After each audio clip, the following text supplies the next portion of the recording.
Book 13, Gebados, Chapter 13, The Millennial Cycle. The massive trees rose high into the skies, and brambles and vines could be seen everywhere. Some particularly enormous rattans hung from large tree branches, and vicious, brutal magical beasts were hidden everywhere within this primal forest. The forest of darkness had existed for simply too long. The ground was covered with an extremely thick layer of leaves. A man who had resplendent golden hair was walking atop the leaves, making crunch sounds with each step. Whew! The gold-haired man's chest heaved as he let out a long sigh. This mission, geez, the gold-haired man felt very resigned. He had received Hanbrit's orders to go to this place, the Forest of Darkness, to pay a visit to Lord Beirut. From Hanbrit, he had also learned. This Beirut was a high god. I'm a demigod. Lord Beirut could kill me with a flip of his hand. The gold-haired man felt somewhat worried in his heart. I don't know if that Lord Beirut has any enmities with Lord Atkins. Even if he does, I pray that he won't vent his spleen on a minor figure like myself. He exited the dense forest, arriving at a wide, empty grassy area. In the center of this grassy area was a metallic castle. Kuke Kuchai comes to pay his respects to Lord Beirut. The golden-haired man said loudly, standing in front of the metallic castle while bowing respectfully. Is there something you need?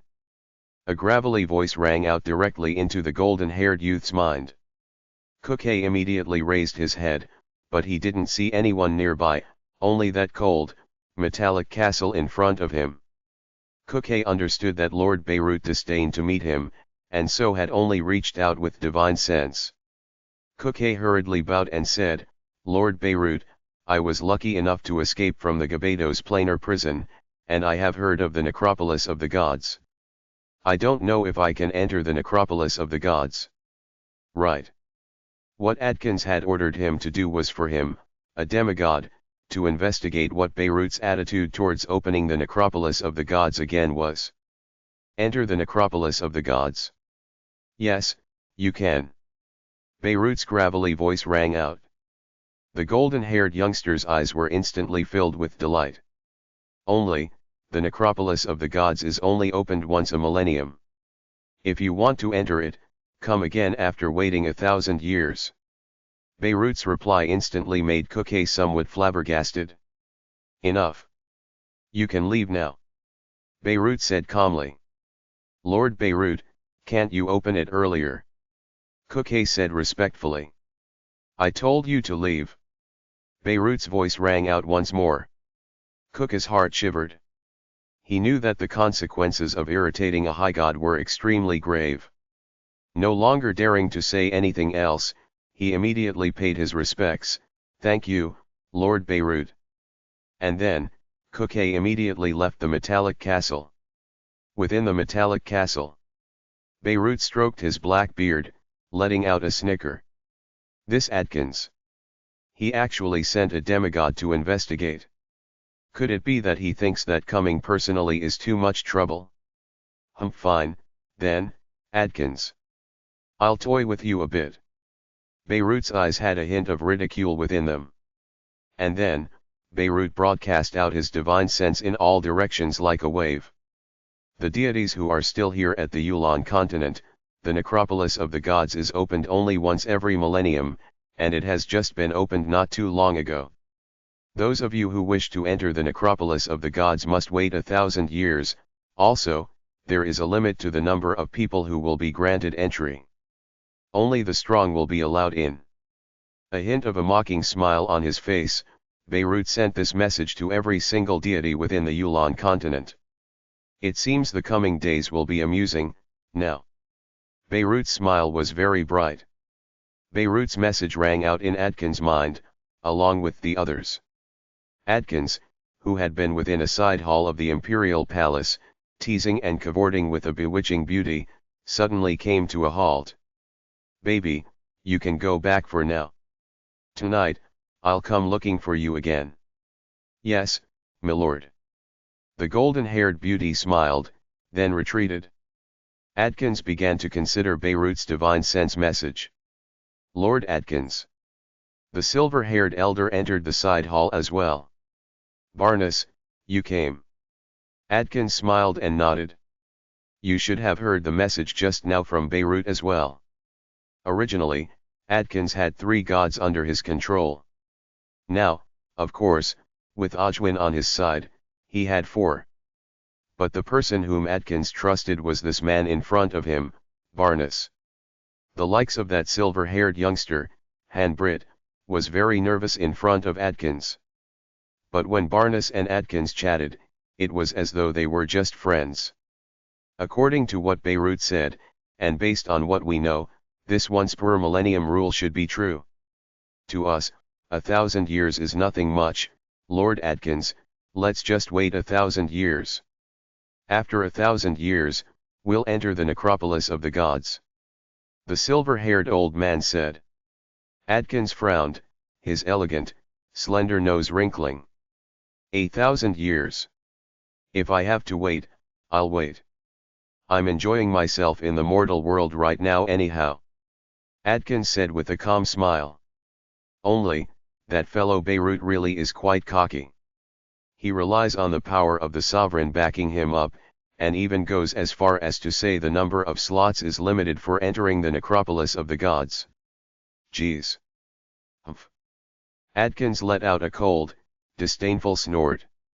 He had a very bad view of Beirut, but Atkins wasn't completely confident in his ability to kill Beirut. After all, Beirut might have a sovereign artifact. Ha ha, the silver-haired old man laughed. Lord Atkins, the powerful will enter, right? As long as he lets people in, who in the entire Yulon continent is more qualified than you, milord. The limited list has no impact on you whatsoever, milord. Atkins laughed and nodded. He was a high god. Beirut was the caretaker of the necropolis of the gods, and naturally wouldn't go inside it himself. Aside from Beirut, who in the entire Yulon continent was as powerful as him, Atkins. Within the imperial palace of the Yulon Empire, within an enormous hot tub that was dozens of meters long. A tall, thin, brown-haired youth was lying naked in the hot tub. This sort of hot tub was something which only the most highly ranked nobles could enjoy. On the other side of the hot tub, there were many people constantly adding firewood to the fire below it, maintaining its temperature. The hot air simmered. The brown-haired youth was like a spirit within the mists. 1,000 years? Then I'll wait. The environment of the Yulon continent is not bad at all. It's much better than the Gebados Planar Prison, at least, where one would never know when a life-threatening problem would occur. The brown-haired youngster let out a sigh. Within the Yulon continent, the likes of high gods such as Atkins, the gods who had taken over the various alliances and others' empires, the gods who had hidden themselves elsewhere, and the demigods who served those gods, were willing to remain in the Yulon continent due to their desire for the treasures held within it. Within Dragon Blood Castle, Linley continued to live a quiet life of training. Generally, Linley would rest for 1 day out of every 7, and he would spend some time with little Arnold, or go chat with Reynolds, Dylan, and the others. But of course, the rest of the time, Linley was hard at work training. His divine clone lived within Dragon Blood Castle, while Linley's original body remained within the pocket dimension, focusing on training in the throbbing pulse of the world. In truth, it didn't make a difference which one was where. After all, the soul of the two were the same. Within the pocket dimension, the most important thing is to strengthen the soul of the original body. As for that divine clone, all it really needs is to refine that golden soul pearl. The golden soul pearl which Linley had acquired from the Grand Warlock was actually formed from 20 million soul essences. Linley had allowed his divine clone to absorb those 20 million soul essences. And within Beaumont's ring, there had been millions of already successfully refined soul essences, as well as nearly 100 million unrefined soul essences. Linley was planning to utilize the Coiling Dragon ring to absorb them all with his original body. Beaumont originally had intended for Chiquita to help him refine those souls. Although Chiquita was innately capable of refining souls, his strength was far lower than that of the Grand Warlocks. No matter how innately gifted he was, his speed in refining these souls was only on par with the Grand Warlocks at most. In just a few short months, Chiquita had only been able to refine a few million souls. Beaumont normally would just give Chiquita a portion of the souls. After Chiquita finished refining them, he would give him another portion.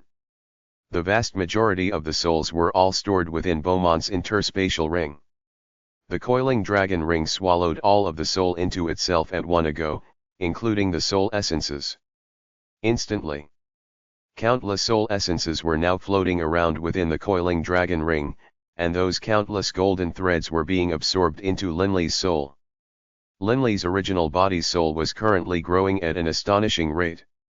The more powerful the soul grew, the faster it absorbed as well. Towards the later stages, Linley's soul improvement speed was simply astonishing. Only, the amount of soul essences he was consuming was also astonishing. Nearly 100 million soul essences. Those 20 million soul essences had allowed my soul to grow more than 10 times as powerful as it had been previously. 100 million soul essences, Linley couldn't help but sigh in amazement. Actually, Linley could tell how much more powerful his soul had become, just based on his visualization speed for the throbbing pulse of the world. Originally, when he had become a deity, the natural laws of the universe had descended. Linley's soul had been bathed within the natural laws of the world, and there was an instant where Linley's soul had suddenly changed. This was actually a benefit every single person who became a deity on their own would experience. That transformation caused Linley's visualization ability to increase more than 10 times. After having drained those 20 million soul essences, his visualization speed had increased yet again. The two complementary boosts had increased his speed 100-fold, allowing him to, in 3 short months, advance from the 64 fused waves to the 32 fused waves level. From the 32 fused waves to the 16 fused waves, he had taken 1 year and 3 months. Over the course of Linley's absorption of those 100 million souls, his visualization speed had been constantly increasing. My visualization ability has increased dramatically. The amount of time I will need to break through to the 8 fused waves level should be much less now, as well. Linley's original body's soul was clearly many times more powerful than the soul of his divine clone, even after the divine clone had also absorbed a golden soul pearl. Actually, a reason for this was because Linley wanted to complete his insights on the throbbing pulse of the world as quickly as possible. And the second reason was that his original body, upon once more reaching the deity level, would have its soul split in two yet again. Thus, the stronger his original body's soul was, the better.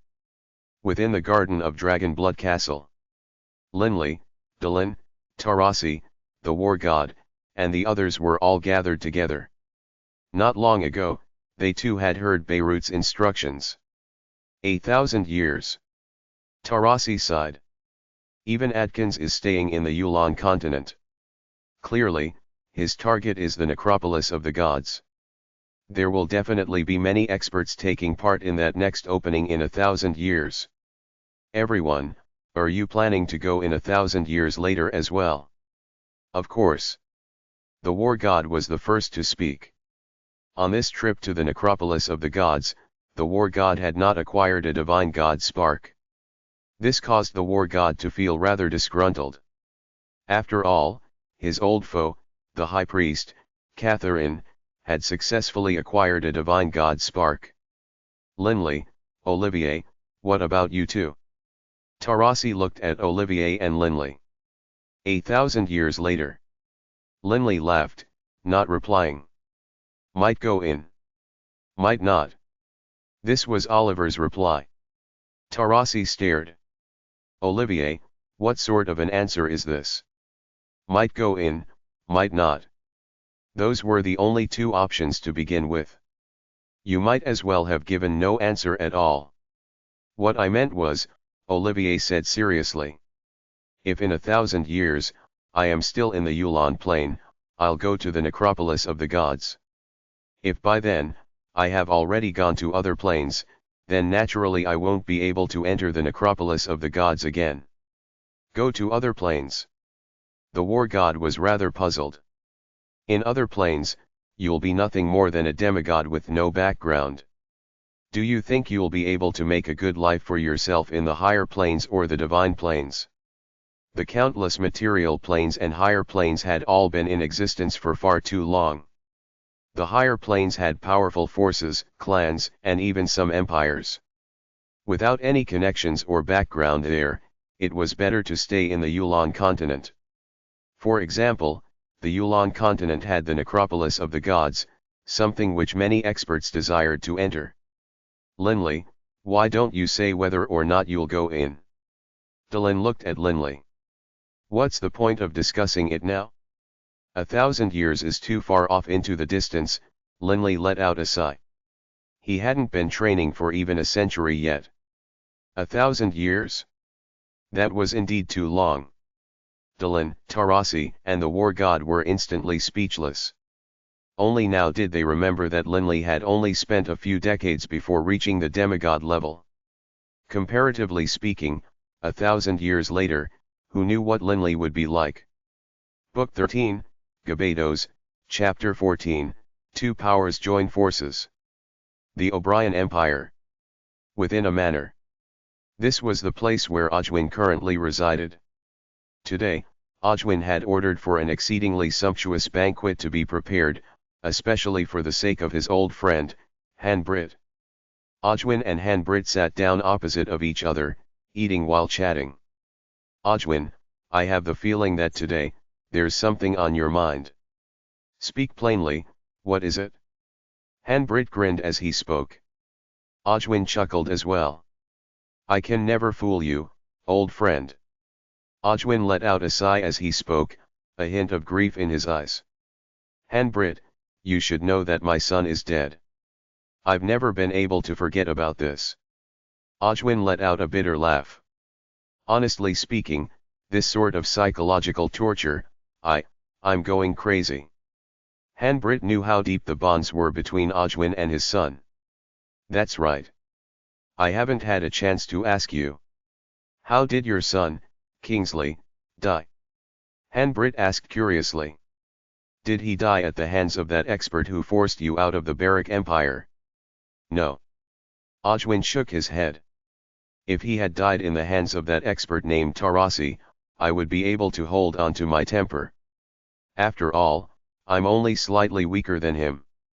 I'd still be able to make myself calm down and keep on training until the day comes when my power is greater than Tarasi's, allowing me to get revenge.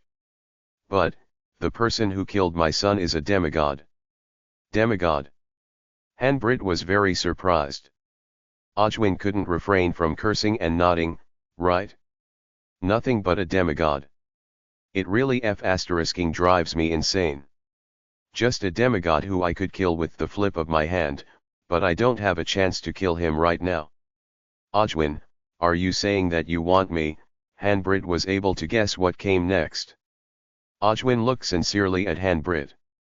Hanbrit, we've been friends for a very long time now. I definitely have to avenge my son's death. But the opponent is a bit too strong for me. I imagine, if you were to assist me, and if the two of us were to join forces, even though he is being protected by Tarasi, we will definitely be able to easily kill that Olivier. Hanbrit couldn't help but hesitate. How many gods does the enemy side have? Hanbrit asked. 2. One of them is that Tarasi. The other, seems to be called Dylan or something. But it seems he is just an early god. His power is good deal lower than yours. Ojwin explained. Hanbrit nodded slightly. But Hanbrit had the feeling that since Ojwin was weaker than Tarasi, while Dylan was weaker than himself, Hanbrit, the two sides, should roughly be on par with each other. Are you unable to go ask Barnes or Gatenby Guy Tengbai to assist? Hanbrit suggested. If you can get one of them to come, with the three of us working together, victory will be assured, and very easy at that. Adkins originally had 3 gods under his control, his most trusted Barnes, the silent, taciturn Gatenby, and Hanbrit. In terms of power, Hanbrit was actually the weakest, while Barnes and Gatenby possessed astonishing power. Barnes holds me in absolute contempt, Ojwin said angrily. As for Gatenby, who knows how long it would take in order to convince that block of wood. Hanbrit understood those two people very well. He nodded. Hanbrit, don't worry. I'm not asking you to go and fight that Tarasi to the death. The purpose is to go to kill that demigod, Olivier. How about this? When we get there, I'll immediately use my two bodies to tie up Dylan and Tarasi, while your mission will be to, in that short period of time, kill Olivier. What do you say? Ojwin suggested. Hanbrit, listening to this suggestion, felt that this indeed didn't pose much of a risk. Ojwin, although your proposal is easily made, in reality, carrying it out will still be quite difficult. Regarding this, I still have to consider whether or not it is worth it for me. Hanbrit said intentionally. Ojwin laughed coldly in his heart. He understood that if he didn't pay a price, Hanbrit definitely wouldn't help. And indeed, once he took out a good divine artifact, Hanbrit agreed to help out. Ojwin and Hanbrit came to an agreement. That night, they directly headed to Dragonblood Castle, preparing to immediately kill Olivier in the shortest time possible. Dragonblood Castle. Sundown. It was already growing dusk. Linley, Dylan, and Tarasi were walking side by side towards the main hall, while at the same time, chatting about their training. Linley, I believe your training method is somewhat erroneous, Dylan said with a frown. Erroneous? Linley was somewhat puzzled. This was how Linley had previously trained in order to develop the Hymn of the Wind. I can tell that you are pondering how to utilize the profound mysteries of sound of the elemental laws of the wind along with your blood violet sword, so as to generate a more powerful attack, right? Dylan said, and Linley nodded. Dylan continued, by doing this, it is true that you can raise your attack power in a short amount of time. But from a training standpoint, you are wasting time. But by doing so, you are just focusing on minor points. You are focusing on blood violet, and the purpose of understanding the profound mysteries of sound is to use it alongside blood violet. Once you don't have blood violet, you won't be able to use your insights with any other weapons.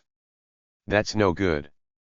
Also, by doing this, it will be very hard for you to truly master and perfect your understanding of the profound mysteries of sound. Dylan said seriously. I urge you to start from the basics. Training in the elemental laws, we must start from the basics, then slowly go deeper, go one step at a time. That way, no matter what weapon you use, you'll be able to utilize a powerful attack based on the profound mysteries of the sound. Linley was startled, then he laughed. Lord Dylan, I understand. Linley sighed. Only, not too long ago, with so many experts descending onto the Yulan continent, I felt a tremendous amount of pressure, which is why I began to train in this sort of short-term power-enhancing method. All of you are back now, but I didn't take that into consideration and continued to train in that manner. It seems that I really do need to change to start from the basics, and start to gain my insights one step at a time. Linley nodded. It is good that you understand. Dylan laughed as well, and as they spoke, they entered the main hall. Hey. Linley glanced into the main hall. Olivier still isn't here. Lord Dylan, Lord Tarasi, wait here. I'll go call Olivier to come over. Tonight, let's have a get-together. As Linley spoke, he entered the East Gardens, heading towards a secluded manor. The sky was quite dark. Two human figures slashed through it, hurrying towards Dragonblood Castle. It was Ojwin and Hanbrit. Ojwin's heart was filled with a murderous intent. He truly wanted to kill Olivier as soon as he got there. He couldn't help but get excited. Hanbrit, I've already described that Oliver's appearance to you. When the time comes, we'll both use our divine sense to cover the entire Dragon Blood Castle. As soon as we discover Olivier, you'll immediately attack, while I'll fly over alongside with you, in case that Tarasi blocks us. Ojwin said with his divine sense. Hanbrit nodded, a hidden hint of killing intent in his eyes. Don't worry. He's just a demigod. This time, I will definitely use a full force attack. I'll definitely be able to instantly kill that person named Olivier. We're here.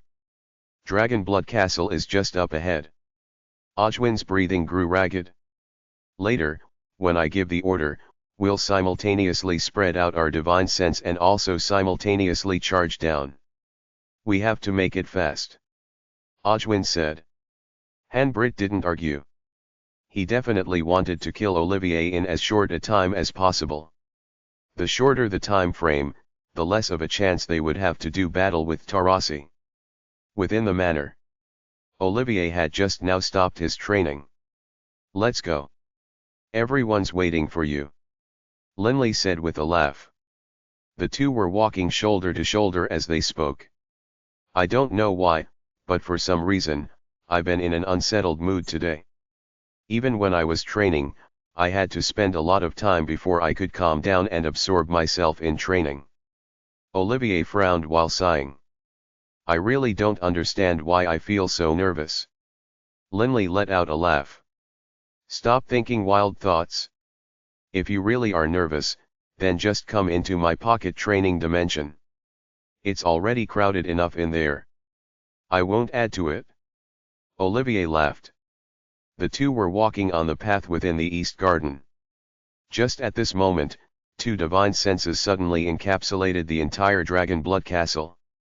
This was the divine sense of full gods. Linley and Olivier couldn't sense it at all, and they continued to talk and laugh while walking. In the same instant the divine senses swept out. Two figures descended from the sky, charging at high speed towards their target, Olivier. Not good.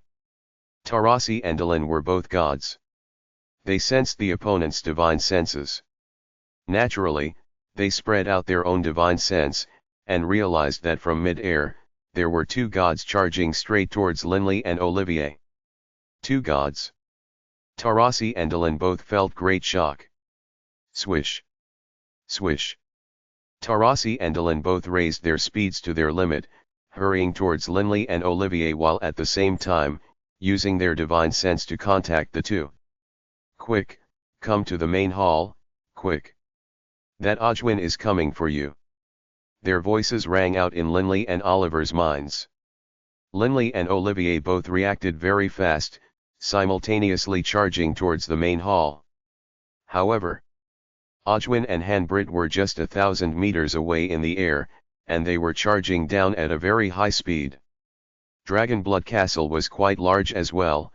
From the main hall to the East Gardens, the distance was also nearly 1,000 meters. They came to kill Olivier. While flying at high speed, Linley could guess what was going on. In terms of speed, Linley was quite a bit faster than Olivier. Boom. Suddenly, from behind Linley, an ear-splitting rumble could be heard. The strength of the rumbling vibrations alone caused the nearby earth to shatter, and even the nearby walls were instantly shaken into tiny pieces. Fortunately, there were no serving women or any other ordinary people on the pathways. Olivier. Linley turned to look. A terrifying roar rang out, and Linley felt as though the entire world had suddenly began to faintly tremble. Dylan. Linley saw that Dylan had opened his mouth. Ojwin and that other expert were actually being drawn towards him by an extremely powerful devouring force. Ojwin, this is that so-called weakling early-stage god you were talking about. Hanbrit used his divine sense to angrily curse at Ojwin. I had no idea either. Ojwin felt miserable in his heart as well. He had never imagined that Dylan was this terrifying. Just then, when the two had charged down, Ojwin's plan was, even if Tarasi and Dylan came to block them, he himself would split into his two divine clones and be able to tie them up for a short while. But just as they were about to kill Olivier, That terrifying devouring force had suddenly appeared out of nowhere. Even himself and Hanbrit combined were somewhat unable to resist that devouring force of Dylan's.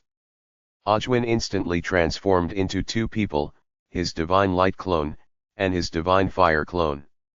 Ojwin's two divine bodies, along with Hanbrit, made for three deities. Their combined forces were able to just barely stalemate against that devouring force of Dylan's. He really lives up to the name of heaven-devouring beast. Linley mentally sighed in praise. Divine beasts were extremely powerful. As soon as they reached adulthood, they would naturally become demigods. One could imagine how strong their innate gifts were. For him to dare to refer to himself as a heaven-devouring beast, Dylan's devouring power was hundreds of times more powerful than those three sons of his. He was now a full god. Generally speaking, any gods that were swallowed by him would die a certain death. I was saved by them yet again. Olivier arrived by Linley's side, still feeling some terror, while at the same time he looked at Dylan with an amazed sigh. Linley, this Dylan's power is perhaps a little too terrifying. What sort of ability is this? What elemental law does it belong to? Linley didn't know what to say either. What sort of elemental law did it belong to? Who knew? BB is a divine beast as well. For him to be named a god-eater rat, then, what would his natural ability be? Linley felt curious. Book 13, Gebados, Chapter 15, Unwilling to Admit Defeat. The exploding sound, along with Dylan's roar, shook Dragon Blood Castle. What's going on? The war god, high priest, Caesar, Delia, Warden, Gates, and the others all hastened over. They saw Dylan, Ojwin, and Hanbrit facing off. Instantly, they all moved carefully to stand near Linley. Delia warmly gripped Linley's hand, saying in a soft voice, "Linley, that Ojwin came again." Delia was a little worried. Last time, when Ojwin had attacked, Linley had ordered Delia, Warden, and the others to hide in the pocket dimension. Thus, Delia and the others had never seen Ojwin. But, as Delia viewed it, the attacking gods had to be from Ojwin's side. It is him. He brought a helper as well. However, Lord Dylan and Lord Tarasi are more than enough to deal with them. Linley comforted softly. Delia nodded. The two raised their heads to watch. "Ha ha," Tarasi flew over, laughing loudly. "Ojwin, I didn't expect you'd have the courage to come yet again. It seems you didn't take the words I said to you last time in the imperial capital to heart." That green whip appeared in Tarasi's hands. Crackle crackle. That whip emanated a freezing aura. Ojwin's two divine clones, along with Hanbrit, both felt terror in their hearts. "Ojwin!" Hanbrit roared furiously through his divine sense. Hanbrit was truly angered now. This situation had developed in a way that was completely different from Ojwin's predictions.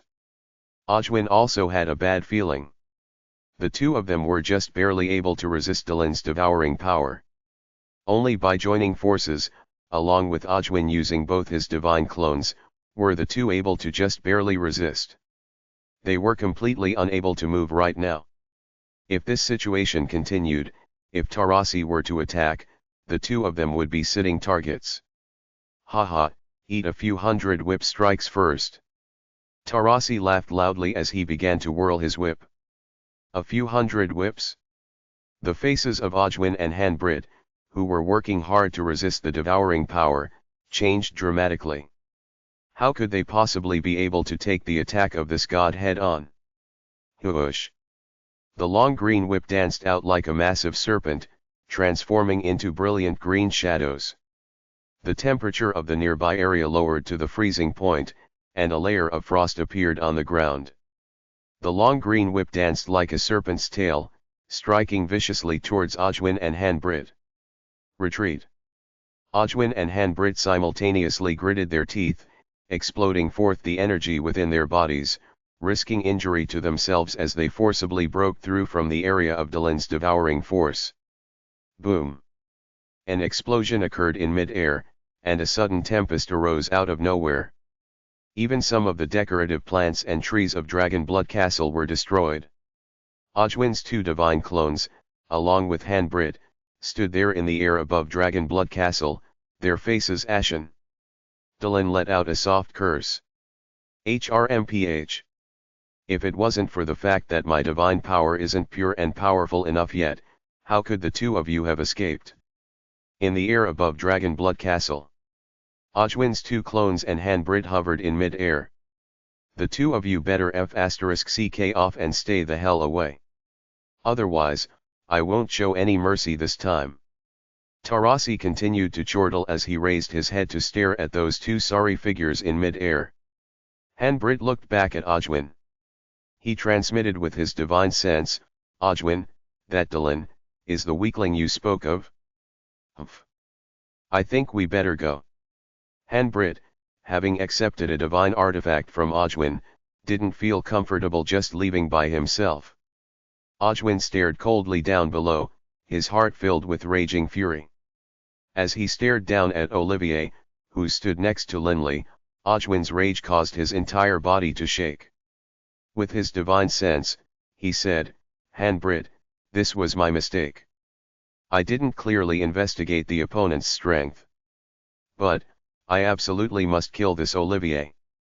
If I don't, even in death, I won't be satisfied. Have you gone mad? Hanbrit stared towards Ojwin rather unhappily. Ojwin's gaze was still fixed towards the ground below. He replied through his divine sense, Hanbrit. Don't worry, that Dylan's devouring force can only be aimed in one direction. How about this? The 2 of us will simultaneously attack from different directions. This time, I'll tie up Dylan and Tarasi, while you go kill Olivier. Hanbrit, I'm begging you. After speaking, Ojwin looked seriously at Hanbrit. Hanbrit hesitated a moment, and then let out a sigh. Fine. I'll agree. Hanbrit continued, but if I encounter any danger, I will be the first to flee. Don't blame me then. Of course I won't blame you. Ojwin looked gratefully at Hanbrit. Thank you. Get ready. Hanbrit said. Ojwin's divine light clone and divine fire clone simultaneously demonstrated their might. A brilliant holy light swept down, shooting towards Linley's general area. This sort of holy light was actually a purifying light. Generally speaking, even any saints hit by this light would be injured. This was the same technique which Ojwin had used to destroy the imperial palace of the Barak Empire. This attack had caused virtually all the people in the palace to die, leaving behind only Ankh and Sina as the lucky survivors, with Sina being badly wounded. Not good. Seeing this, Linley didn't hesitate at all. He immediately smashed his fists into the ground, and a strange energy force suddenly appeared in the air above the dozens of people present. It was like a translucent barrier, immediately covering Linley, Wharton, and the others in its protective embrace. Forbidden level Earth-style magic, Pulsating Guard. The Pulsating Guard spell was a large-scale protective magic spell. It generally could be used to protect an entire city. For example, if the opponent used heavenly meteors descent to create countless boulders to smash down towards a city, one could use the Pulsating Guard to protect against it. Upon reaching the deity level, forbidden level magic spells could be cast in an instant. And in terms of power, these spells were now much more powerful than the one saints could cast. Linley's Pulsating Guard defense was controlled within just a few dozen meters. The holy light was thus successfully defended against by the Pulsating Guard. Swoosh! Swoosh! One white, one red. 2 rays of light streaked downwards. Ojwin had never planned on using that holy light to kill anyone, that was just something he was using to create chaos. His 2 divine clones shot down at what seemed like the speed of light. And at the same time, Hanbrit moved in an angular way, charging towards Linley's direction. I'll go block him. Tarasi, I'll let you handle Ojwin's 2 divine clones. Don't let him get through. Dylan immediately used his divine sense to speak to Tarasi. No worries. Tarasi continued to laugh gaily. Dylan raised his speed to the limit, transforming into a blur as he went to stop Hanbrit. At the same time, a ray of red light, carrying a destructive aura, wildly attacked Dylan, and the lance Ojwin was wielding also shot out like a devouring fire dragon. Dylan instantly was greatly shocked. Has Ojwin gone crazy? Dylan could tell that this divine fire clone of Ojwin's was using his divine power wildly, without any care at all. It must be understood, a deity's divine power accumulated very slowly. Generally speaking, in battle, they wouldn't be willing to so wildly utilize it like this. If they did so, they wouldn't be able to maintain the expenditure for long before their divine power was all used up, at which point the enemy would be able to easily devastate them. Swish! Dylan's third eye instantly shot out an invisible ripple. Ojwin's divine fire clone, in terms of power, was inferior to his divine light clone. Upon being struck by that invisible ripple, Ojwin's divine fire clone immediately came to a halt. Dylan then immediately formed his two hands into claws. Those divine artifact gloves atop his hands, he clawed straight towards Ojwin's head. Clang! Dylan and the divine fire clone collided viciously. Dylan was tied up by the divine fire clone, and so that Hanbrit naturally charged towards Olivier. Olivier didn't have any chance to flee. His speed was far inferior to Hanbrit's. Haha, Hanbrit's eyes had a hint of excitement flash through them as he flew down. Too early to be so happy. A lazy voice rang out in Hanbrit's mind, and suddenly, a black-robed man appeared in front of Hanbrit. This black-robed man was wielding a long, thin, blood-red saber, and directly chopped towards him. Wherever that long saber passed by, space disintegrated. Bang! Hanbrit's right hand, flashing with blue light, slammed against the edge of that saber. Instantly, he was knocked flying away. Hanbrit's hand was also covered by a divine artifact. He, too, used his hands as his weapons. Hanbrit was greatly shocked. This Tarasi also has a destruction-style divine clone. Currently, the green-robed Tarasi wielding the whip was still busy with Ojwin. However, this Tarasi with the long, narrow blade was able to force Hanbrit to retreat in one blow. Ojwin, let's go, quick! Hanbrit let out a nervous divine sense message to Ojwin, and then immediately fled towards the northern skies, no longer doing battle. Ojwin's divine light clone and divine fire clone both had fierce looks on their faces. They both let out howls of anger and unwillingness to accept this result. They truly weren't willing to admit defeat. Ojwin had his divine fire clone go deal with Dylan, and had already accepted that he might lose one of his divine clones. Even at the price of losing one of his divine clones, he still wanted to kill Olivier. This was because he wished to avenge his son's death. But this Tarasi had divine clones as well. And in terms of power, the situation was different from Ojwin's. The divine destruction clone which Tarasi had hidden, in terms of power, was actually not one whit inferior to Tarasi's divine water clone. Letting out a furious howl of unwillingness, Ojwin's two divine clones transformed into two rays of red and white light, simultaneously fleeing into the northern horizons. It's finally over. The vast majority of people in Dragonblood Castle let out sighs of relief. The guards and maids, who had been hiding, were terrified by this battle. Battles on this level, ordinary people like themselves could be killed just as collateral damage, and even their souls would be destroyed. Tarasi, why do you keep hiding your real power? At a time like this, you didn't at least force one of them to stay behind. Dylan said somewhat unhappily. Don't tell me that you don't have that ability. You definitely have more abilities that I am unaware of. Dylan and Tarasi had lived together on the Yulan continent 10,000 years ago. They were once good friends. Dylan's innate abilities. Tarasi's innate abilities. They each knew about the others. Haha, don't blame me. Tarasi's two divine clones combined into one again. And he laughed as he looked at Dylan. Dylan, why did you only use your devour power a single time? If you used devour a second time, you probably would have devoured Ojwin's divine fire clone. Dylan glanced at Tarasi. Use it again? Easy for you to say. If I used it again, my divine power would be completely exhausted. What a mother of asterisking shame. Just then, when I used it the first time, I didn't succeed. I was originally hoping to kill both of them at the same time just then. This innate ability was simply too terrifying and monstrous. At the same time, though, the amount of energy it consumed was simply astonishing. The number of times it could be used didn't have too much of a correlation to how powerful one was. For even the weak, it could be used 2 or 3 times. Only, each time, the power would be fairly weak as well.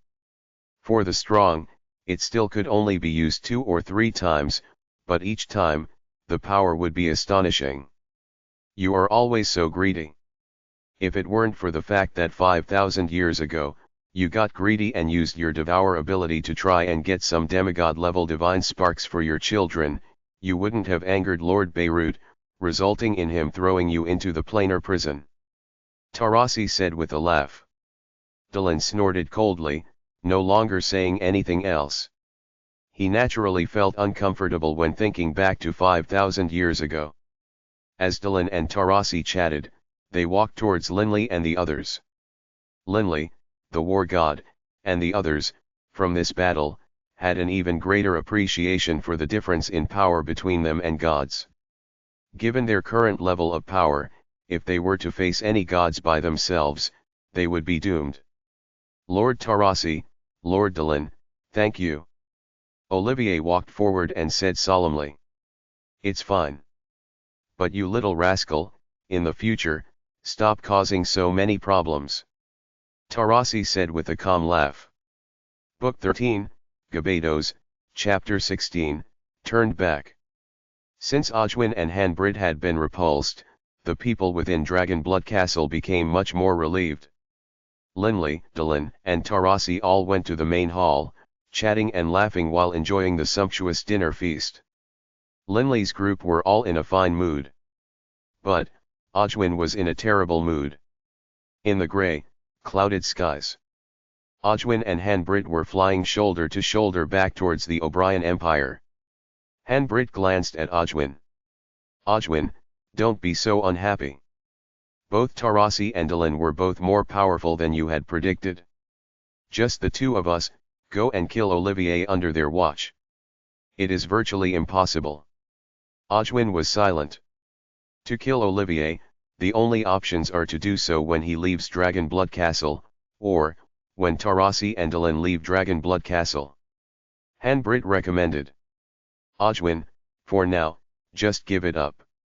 When the time comes, if we can ask Lord Adkins to act, or perhaps Barnes or Gattenby to help us, we will have complete assurance of victory.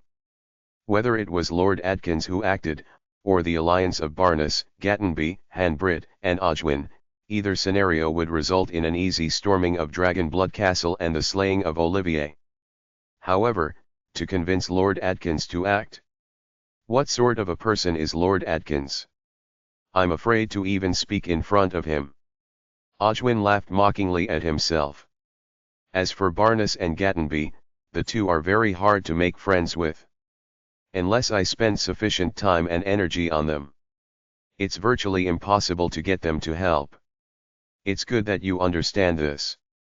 Thus, for now, endure. Hanbrid said. Ojwin was silent. Endure. How could he endure and ignore this enmity with the person who had killed his son? Ojwin constantly thought of killing that Olivier. Hanbrid glanced at Ojwin. He couldn't help but sigh in his heart, this Ojwin seems to be possessed. It is best that I destroy any hope or fantasies he might be entertaining. Hanbrid spoke. Ojwin, to kill that Olivier, we have to locate his position, and thus must use our divine sense to find him. But at the same time that we do so, we will be discovered. It is impossible for us to kill Olivier under the gazes of Tarasi and Dylan. Thus, you should give up. What did you just say? Ojwin's eyes widened, and he stared at Hanbrit in shock and joy. Hanbrit started. I didn't say anything. What you said just now. Using divine sense to search, Ojwin was so excited his eyes were shining. Hanbrit was utterly confused. Right. If we use divine sense to search for Olivier, Dylan, and Tarasi will definitely discover us. Our ambush will thus be unsuccessful. What about it? Hanbrit didn't understand why Ojwin had become so delighted. Ha. Ojwin laughed loudly. Huh. Hanbrit was somewhat confused. Ojwin took a deep breath, his eyes revealing the excitement he was suppressing. Hanbrit, when we use our divine sense to search for Olivier, Tarasi will be able to locate us. Then, what if we don't use our divine sense? Haha, I actually didn't even think of this. I'm too stupid. Haha. Ojwin laughed loudly in excitement. Hanbrit began to understand somewhat. Ojwin, if we don't use our divine sense, there's no way we'll be able to find Olivier in a short period of time. Don't worry. Ojwin's eyes revealed a hint of coldness. It is very simple. I just need to infiltrate Dragon Blood Castle. Dylan and Tarasi can't always be spreading their divine sense out, right? Within Dragon Blood Castle, as long as I spend a little bit of time, I'll be able to find Olivier. Ojwin was incomparably confident. Be careful. Don't end up running into Tarasi and Dylan before finding Olivier. Hanbrit said with a laugh. Don't worry. My luck can't be that awful. Ojwin immediately said. The only danger of his infiltrating Dragon Blood Castle alone was that he might run into Dylan or Tarasi before finding Olivier. If that happened, there would be no way he could kill Olivier. This method of yours does indeed have a chance at success, and the chance is rather high. Hanbrit nodded. Only, this method is dangerous as well. Ojwin, all I can do is wait here and hope for your success. I won't be able to accompany you. No need. Ojwin understood the practicalities involved. I alone will be enough. After speaking, Ojwin smiled towards Hanbrit, then immediately turned and flew back towards Dragon Blood Castle. Watching Ojwin's disappearing back, Hanbrit sighed in his heart. Ojwin's only weakness is that he cared too much about that son of his. Both Hanbrit and Ojwin were incomparably vicious. For example, Hanbrit had been the one to destroy War God Mountain. Ojwin, in turn, had destroyed the Barak Empire's imperial palace. Dragon Blood Castle. Linley and Delia's residence. Linley and Delia were enjoying their own private little world. Linley was lying in bed, with Delia in his arms, her ear pressed against Linley's chest. Listening to Linley's heartbeat. Linley stroked Delia's fragrant hair. Smelling the scent of her hair, he felt his heart at peace. Linley. Delia suddenly said. HRM. Linley replied. Delia said, Linley, recently, every day I've been afraid of a battle erupting. This sort of life, Delia raised her head to look at Linley. When will this end? Actually, Linley could also sense that many people in Dragon Blood Castle were very nervous. What are you worried about? Linley sighed. In the past, when we were young, you were just an ordinary magus, and I wasn't a saint yet. Didn't we still successfully pass through those days? A road filled with struggles and battles. And now, I have reached the deity level, while you, Delia, in a few years, will have completely absorbed your divine spark as well and also become a deity. We weren't afraid back then. What have we to fear now? Delia thought back to those days of the past, when she was all by herself. At that time, Linley and Alice had been together, and then he had disappeared for nearly 10 years. And then Delia thought about how she and Linley were together now. Delia laughed. Right. What did she have to worry about? She already enjoyed this sort of quiet life very much. Linley and Delia, although both had to train, would often make the time to be together by themselves, and enjoy this sort of warmth. "Linley, have you gone to see Alice?" Delia suddenly asked. "Did you just say Alice?" Linley didn't feel too agitated when the subject of Alice was raised. He only had a feeling in his heart, a feeling that so much had changed, that the blue seas had transformed into mulberry fields. "I haven't seen Alice." "What, have you?" Decades had passed since Linley had last seen Alice, prior to her wedding. "I saw her," Delia said. "And it was right in the imperial capital, Barrack City." "The imperial capital? Alice is at the imperial capital?" Linley was somewhat surprised. Delia nodded. "Right. We now have a Gallery in the imperial capital, and Alice is the manager of that Gallery. But of course, she's just a branch manager. Alice hasn't changed very much compared to the past, you know. She's still quite beautiful." Delia looked at Linley teasingly. Linley only laughed. He still remembered how, during the Apocalypse Day event, he had given Alice an rolling into the care of managing director Maya. In addition, Alice still hasn't gotten married. Delia stared at Linley, carefully looking for any changes in his expression. "What?" Linley was rather surprised. It had been decades, after all. The puppy love they had shared in the past was insubstantial, like a dream. And on Apocalypse Day, that Kaelin had died as well. Linley had thought that Alice would have married long ago. "What, do you have any special thoughts?" Delia's laugh was very evil. "Not really. Only, I feel a bit moved," Linley said with a laugh. Delia no longer teased Linley. Nodding, she said, "Honestly, it was Jen who told me that Alice had arrived in the imperial capital. Jen used to spend a lot of time in the imperial capital, right? She's quite a famous figure in the circle of nobles within the imperial capital these days. Naturally, she would encounter Alice during some of the banquets there." Just as Linley and Delia were engaged in private conversation between the two of them, husband and wife, a figure suddenly emerged from the earth beneath the rear gardens of Dragonblood Castle. It was Ojwin, who had snuck in. "It is about time," Ojwin said to himself. Actually, Ojwin had been waiting a few hundred kilometers away from Dragonblood Castle. After 3 or 4 hours, he had come over. According to Ojwin's calculations, it should have been dinner time after the battle just now. He expected it should now be about midnight. By now, everyone should be back in their own rooms. Only a few roving patrols are around. Ojwin suppressed the excitement in his heart. He began to stealthily move about within Dragonblood Castle. Dragonblood Castle was extremely large, comparable to a small city. There were thousands of commoners living here, and each night, there were quite a few roving patrols. But of course, for a god of Ojwin's power, he was naturally able to easily avoid those roving patrols.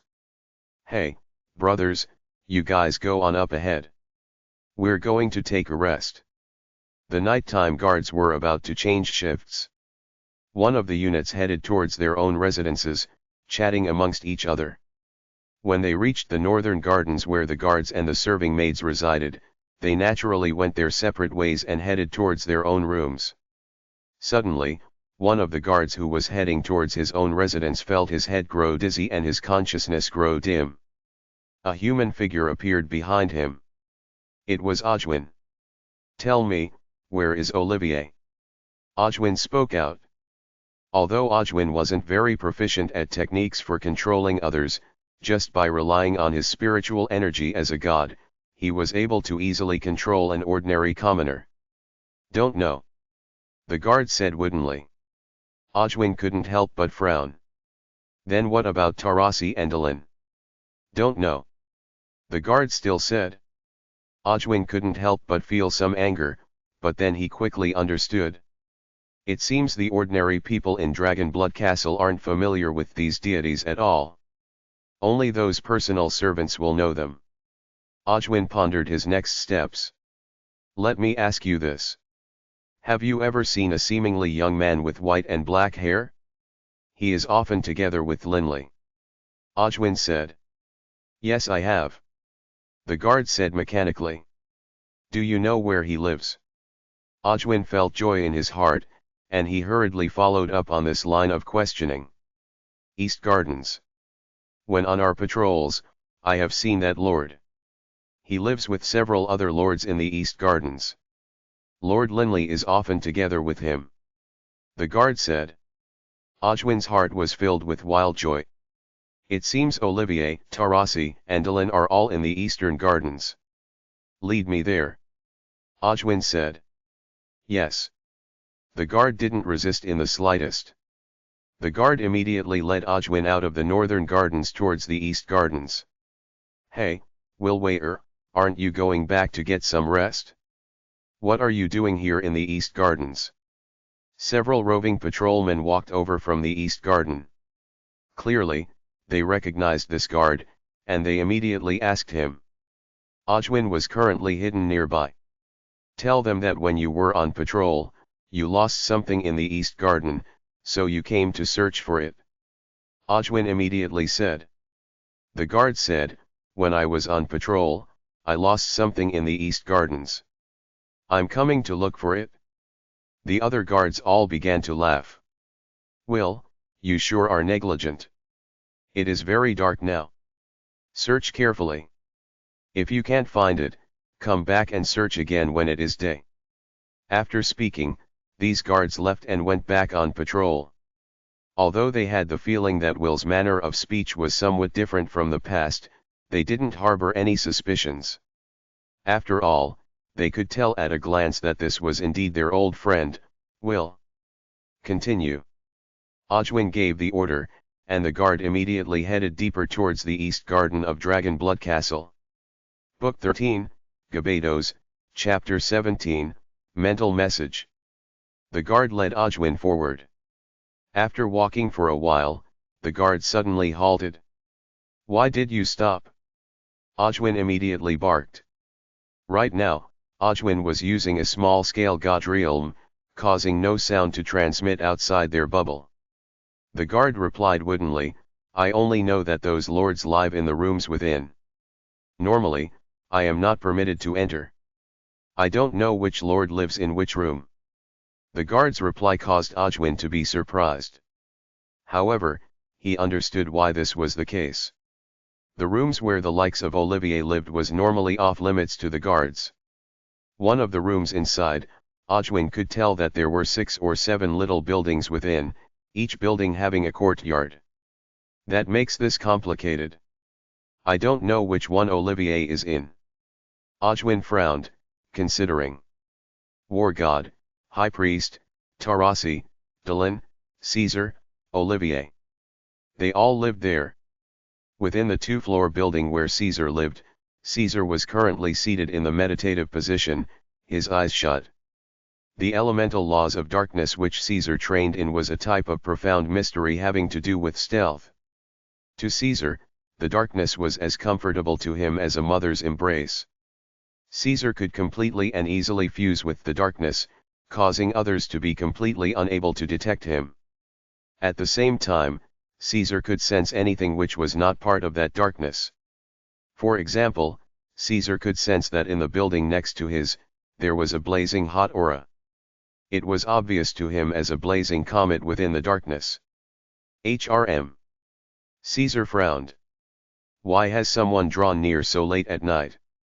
As the king of killers, Caesar, a master of subterfuge, was the first to sense that someone was nearing their residences. In addition, Caesar could sense that there was more than one person present.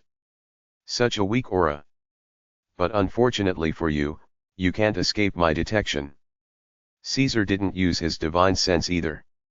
To Caesar, using divine sense was an utterly foolish sort of behavior. When you used divine sense, you allowed others to be able to find you as well. Caesar disappeared into thin air. If a deity level was carefully inspecting the area, he might be able to just barely notice that the darkness within the room had changed slightly. Hidden within the darkness, Caesar quickly left his room and headed outside. Right at this moment, Ojwin and that guard were standing not too far away. From a distance of just 100 or so meters, Caesar could instantly tell who this person was. Caesar was shocked, but then he laughed coldly to himself. This Ojwin really is bold. He actually dares to come here late at night. It must be said that Caesar's stealth abilities truly were astounding. He was hidden just 100 meters away from Ojwin, but Ojwin was completely unable to locate Caesar's presence. Caesar instantly used his divine sense, casting it towards the direction of Tarasi's residence. Tarasi didn't have any ability to hide his presence, and so Caesar easily located him. "Lord Tarasi," Ojwin came. "He's right outside." Tarasi was greatly shocked. But then his mind became filled with rage. This Ojwin. 2 times in a row, I stayed my hand and didn't go all out against him. Does he really think I'm afraid to kill him? Tarasi immediately flew outside his residence. Tarasi's hiding skills were clearly inferior to Caesar's. Only, Tarasi was extremely fast. His residence was only 100 meters or so away from Ojwin. At such a close distance, as soon as Tarasi flew out of his room, he immediately saw Ojwin and thus shot towards him at high speed. Right now, all I can do is find one of the servants who specially serves these deities, then continue to investigate. Ojwin was planning to go find another servant to interrogate. Ojwin turned his head in shock. A figure was shooting towards him at high speed. Ojwin's face changed dramatically, and in his heart, he cursed angrily, "Bastard, him again." Seeing Tarasi come, Ojwin knew that he had failed yet again. Although he was unwilling to admit defeat, he couldn't do anything else now except immediately rocket into the air at high speed. "Mother ***, you want to flee?" Tarasi's bellowing voice shook the entire Dragon Blood Castle. Instantly, many people in Dragon Blood Castle were shocked into wakefulness. Hiss. An ear-piercing hiss seemed to shake the entire world. This sound was louder than the sound of the world exploding, and was far more ear-piercing as well. "What is that?" Warden, Gates, and the others all came out of their rooms upon hearing the bellow. They were all stunned by what they saw. In the air above Dragon Blood Castle, an astonishing, enormous coiled green snake that was 10,000 meters long had appeared. The girth of its body, at least several houses thick, truly caused the hearts of the viewers to turn cold. The massive green serpent coiled there in mid-air. Raising its head, it emitted that ear-piercing cry. No. A human figure had been completely locked in mid-air. The person cried out in desperation and hopelessness. That enormous serpent's maw was open, and the space of what felt like the entire world began to tremble. That human figure was only able to resist for a brief instant before he was no longer able to endure that devouring force. Instantly, he was drawn into that enormous serpentine mouth and swallowed into its belly. The 10,000-meter-long enormous green serpent then transformed into a human figure. It was the green-haired Tarasi. Tarasi flew down while cursing, that Ojwin actually interpreted me being good-natured as being me being afraid to kill him. Ever since I left the necropolis of the gods, I haven't killed anyone. This fellow didn't pay any attention to what I said. A group of people were gathered below. Even Linley and Delia had hurried over. Was that Ojwin just now? Linley hadn't seen it clearly just now. He only vaguely saw a human figure be swallowed into Tarasi's stomach. Linley had once seen Tarasi's true form on the 3rd floor of the necropolis of the gods. It was Ojwin. Caesar laughed. That Ojwin actually snuck into Dragon Blood Castle. He thought we wouldn't notice him. However, before he even drew near me, I noticed his presence. How could Ojwin possibly hide himself from Caesar, so skilled in the arts of stealth? What a silly dream. Although one was a god and the other was a demigod, this was Caesar's specialty, after all. Ha ha, Tarasi, You've shown off your devour ability as well. Delin laughed. Delin's true form was that of the Suani lion, also known as the heaven-devouring beast. He naturally had a vast amount of space in his stomach. As for Tarasi, as a deity-class beast, the Ba serpent, he also had the innate ability of ocean devouring. The Ba serpent had a space in his stomach to begin with, and what's more, the Ba serpent's body was naturally enormous. In fact, his devouring ability, compared to Delin's, was actually slightly more powerful.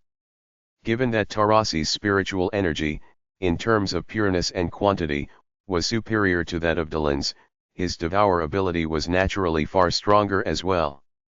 This Ojwin actually came again. Olivier laughed ruefully. He truly had been frightened just now. Linley laughed. Olivier, you can relax now.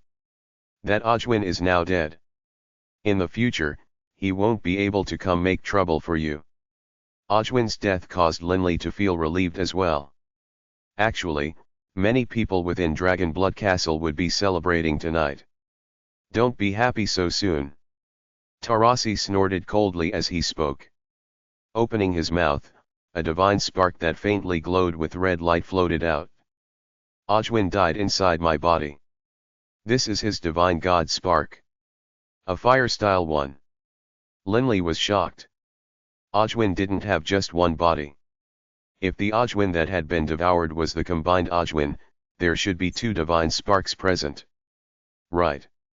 Only the fire-style one. Tarasi said. You all know that he has two bodies. And just now, the one which I devoured and killed was only his fire element divine clone. His divine light clone never came to this place. Linley sighed in his heart.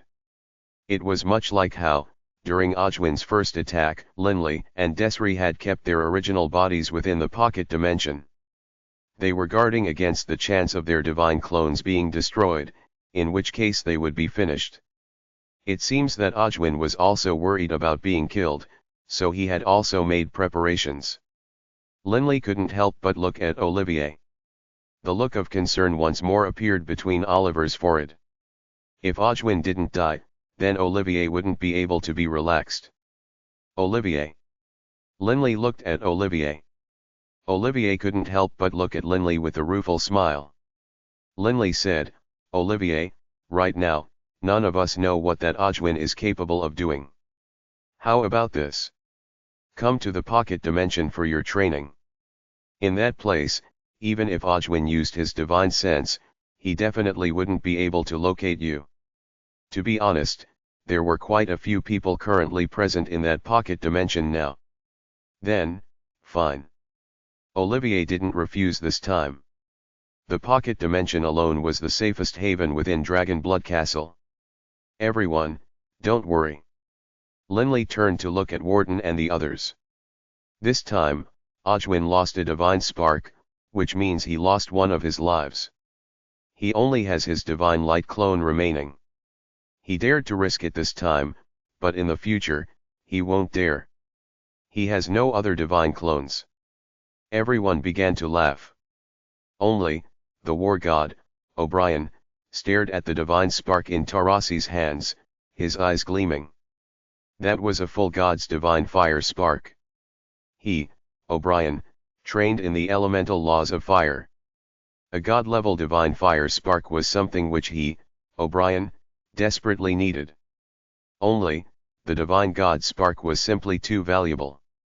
He didn't dare to ask for it directly. Arg. Deep in the night, standing above the vast ground, Ojwin furiously smashed his fists into the earth, releasing an unrelenting, furious howl from his lips. Bang! Bang! The earth split apart, but Ojwin still couldn't vent the unrelenting anger in his heart. First time. Second time. All failures. My divine clone, the elemental laws of fire. Ojwin was filled with boundless rage. He knew that he would never again be able to train in the elemental laws of fire. He only had one body left now, his divine light clone. From now on, he could only train in the elemental laws of light. That Tarasi and that Dylan, what ability was that? Ojwin couldn't help but feel his heart shake as he thought back to that terrifying scene. When Tarasi had began to devour him, it had been a completely different sensation from when Dylan had used the ability. Tarasi had transformed into his true form, that of the Ba serpent. When he had used the devour ability, Ojwin had felt as though he had become completely separated from all other space, and that an irresistible force had surrounded him. And then, he was immediately swallowed into the Ba serpent's stomach. At first, Ojwin had thought that upon entering the Ba serpent's stomach, he could rip through the internal organs to flee. But who would have thought that the stomach wasn't an material dimension at all? And thus, entirely powerless, he had been killed. This was the sort of innate ability only a divine beast possessed.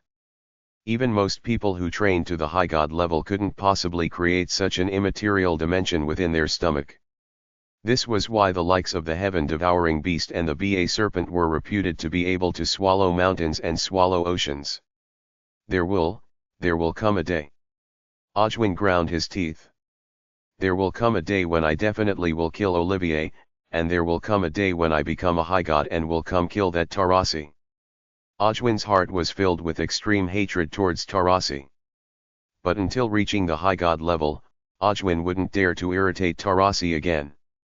And then, Ojwin transformed into a ray of light, streaking into the western skies. Ojwin's divine fire clone had been destroyed. Indeed, he now no longer dared to cause trouble. Dragonblood Castle once more returned to its normal calm, and Linley began to train quietly as well. After many months had passed, when winter was starting, Linley received a bit of good news. On this day, Linley was currently absorbed in attuning with the elemental laws of the wind. Suddenly, a sound rang out in his mind. "Linley, I need to entrust you with something."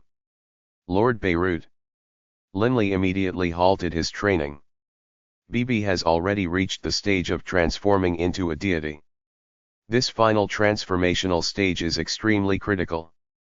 Remember, starting today, no matter what, don't reach out mentally to BB.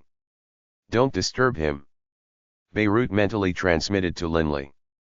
Beirut was capable of preventing others from engaging in using their divine sense to speak, but even Beirut was incapable of blocking Linley and BB from communicating, due to their connected souls. Thus, he had to deliver a message. Transforming into a deity? All right, I understand. In this period of time, I definitely won't send a mental message to BB and disturb him. Linley felt delighted for BB as well. Book 13, Gebados, Chapter 18, BB becomes a deity. Yulan calendar, year 10,045. The entire Yulan continent was fairly calm this year. Linley's original body remained within the pocket dimension, focusing on training in the throbbing pulse of the world. His divine clone remained within Dragonblood Castle, spending most of its time on training in the profound truths of velocity, while occasionally analyzing the profound mysteries of sound. With respect to the profound truths of velocity, Linley was very, very far off from the level of mastery. Yulan calendar, year 10,045, summer. The scorching sun baked the earth, and by the side of a pool of water in the east gardens of Dragonblood Castle, Linley and Caesar were currently seated in a pavilion, enjoying the weather. I have to say that the war god really has excellent luck. Caesar let out a sigh. Are you referring to the divine spark? Linley instantly understood what Caesar's sigh was in reference to. Last year, when Ojwin had attacked late at night, he had been killed by Tarasi, who had acquired a divine god spark. In the end, the war god still went to ask Tarasi for that divine god spark. The result had been, Tarasi had actually agreed. A divine god spark. If someone has a god-level divine darkness spark, can I get it, please? Caesar sighed, his eyes filled with a hint of jealousy. If I just continue training like this by myself, who knows how long it will take before I can reach the god level. The longer one trained, the harder it became towards the end. I heard that the war god paid a price in order to acquire this divine god spark. Linley said. You call that a price? Caesar looked at Linley. Linley nodded. How is it not a price? Taurasi said that after this descent of the gods event is over and resolved, the war god will need to go with him to the infernal realm and be under his command for the next 100,000 years. Only after 100,000 years will he regain his liberty. Caesar let out a disdainful laugh. Linley, after hearing Taurasi's request, O'Brien didn't think about it for a few days, did he? No. Linley was certain about this. The war god was quite direct. He agreed right away. I'd agree to this sort of request as well. Caesar wrinkled his nose. First of all, to advance from demigod to god, given O'Brien's level of talent, it's hard to say if he could accomplish it in 100,000 years. You must understand, O'Brien became a deity through fusing with a divine spark. Linley nodded in agreement. He had indeed fused with a divine spark to become a deity. But those divine sparks were formed by the universe when others became deities, and wouldn't completely be fused with O'Brien's soul. There were impediments when training as well. To reach the god level, the amount of time it would take would also be far longer than the amount of time experts who became deities on their own would take. So first of all, it will be very hard for him to become a god on his own power. In addition, aside from the necropolis of the gods, where else could he, a demigod, procure a god-level divine spark? Caesar continued. For the sake of a divine god spark, all he has to do is listen to someone else's orders for 100,000 years. More importantly, Caesar's eyes held a hint of anticipation. He is heading to the infernal realm. All he has to do is listen to Taurasi's orders in the infernal realm. When a person newly enters the infernal realm, he would be unfamiliar with the place. Only under the guidance of an expert would one have a good shot at survival, and be capable to quickly adapt to this higher plane, the infernal realm. Others who want to find such a leader will find it hard to do so, and yet O'Brien, immediately upon entering the infernal realm, will have Taurasi's protection. That is a huge advantage for him. Linley couldn't help but feel startled. Hearing Caesar's words, he felt they made sense. Going to the infernal realm means leaving behind his homeland. Linley sighed. The current Linley still had quite a bit of affection towards the Yulon continent. Caesar said. What a joke. Only an exciting life is interesting. At the deity level, staying in these ordinary material planes no longer have much of a point for us. Actually, ever since returning from the necropolis of the gods, I've been planning to go to the higher planes. You are leaving? Linley was somewhat surprised. This time, when I returned, I found out that many deities had descended. Caesar laughed. It seemed as though life here would be quite interesting, so naturally, I decided to stay a bit longer. If it weren't for these deities, I would have left to the higher planes long ago. After all, standing at the top is a very lonely thing. Linley, life is only meaningful when it is colorful and interesting. Caesar sighed. Linley, you haven't lived for very long yet. If you live for another century, you'll start to have this sort of feeling as well. Think about it, Linley. If in the Yulon continent, you are so powerful as to be invincible, wouldn't you eventually grow tired of that quiet life? Linley thought about it for a moment, and his heart trembled. Standing alone at the top of the Yulon continent, living a tranquil life, just thinking about it made Linley feel some revulsion. In his mind, he quickly began thinking about everything he had experienced. An interesting, colorful life with ups and downs. Only that is meaningful. Linley had to admit this was true. He himself wasn't willing to live an ordinary, common life. Although he knew that the 4 higher planes and the 7 divine planes had countless experts there, if as a result he decided to live an ordinary life and remain hiding on the Yulon plane and be like a frog in a well, this would be too laughable. After this affair concludes, I will leave and go to the infernal realm. Linley, come with me. Caesar urged.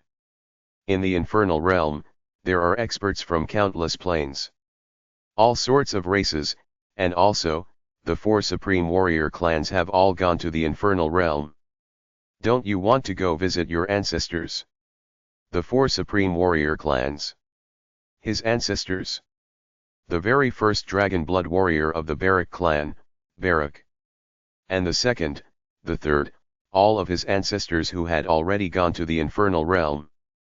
Linley couldn't help but feel a sense of anticipation as they discussed this, but then he immediately said with a laugh, Caesar, stop enticing me. I'm in no rush. I'll stay here with Delia for a while. When the time comes that we, husband and wife, feel bored, perhaps we'll make a tourist trip to the infernal realm. Tourism trip. Caesar didn't know whether to laugh or to cry. What do you take the infernal realm for? Yulon calendar, year 10,045. Early winter. Snow flew everywhere. Within the pocket dimension. The pocket dimension was divided into 2 layers. The lower layer had Olivier and Desiree there in training, while the upper layer had Barker, Haru, and 2 of the 6-eyed golden Ni lions. Linley himself was also seated in the meditative position on the bed on the upper layer, training in the throbbing pulse of the world. The profound mysteries of the laws were all interconnected, from the simple to the profound. Precisely because this was the case, Linley utilized this sort of visualization technique to train. But of course, Linley wasn't visualizing wildly, but was doing so in accordance with his insights into the elemental laws themselves. Occasionally, he would have a new spark of insight, causing him to make a breakthrough via his visualization. Linley's original body had already completely finished absorbing those 100 million soul essences. Last time, when he had absorbed 20 million soul essences, Linley's visualization speed had dramatically increased. From the 32 fused waves to the 16 fused waves, he had only taken 1 year and 3 months. After absorbing 100 million additional soul essences, his visualization speed increased several times over. The amount of time that he needed thus also shrank by several times. In addition, Linley had already been training in fusing the 16 fused waves to the 8 fused waves for 2 years at the time of Beaumont's death. Now, yet another year had passed. 3 years' time.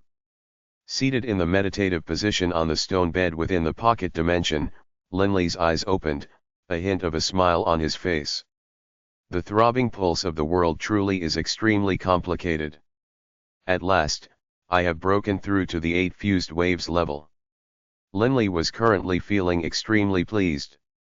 Only, why is it that I feel as though even prior to the level of complete mastery, the throbbing pulse of the world is hundreds of times more complex and vast than the insights I have gained into the profound truths of velocity? Linley couldn't understand it. Based on what Linley knew, training any of the profound mysteries of the elemental laws to the level of complete mastery would result in one becoming a demigod. As for the profound truths of velocity, actually, the profound truths of velocity wasn't just a simple profound mystery, it was the result of the fusion of the fast and slow mysteries. Reaching complete mastery in the profound truths of velocity was equivalent to reaching mastery in both the fast and the slow mysteries. Naturally, it would be different from reaching the level of mastery in a single mystery. I won't overthink it. Linley immediately closed his eyes and continued training. But this time, 10 days later, before he had a chance to train for long. Boss, boss. A familiar voice rang out in Linley's mind. Linley instantly stopped his training, and sent back a spiritual message in surprise and delight. BB, you succeeded. Right, I succeeded. Boss, I'm already a deity. BB's delighted voice rang out in Linley's mind.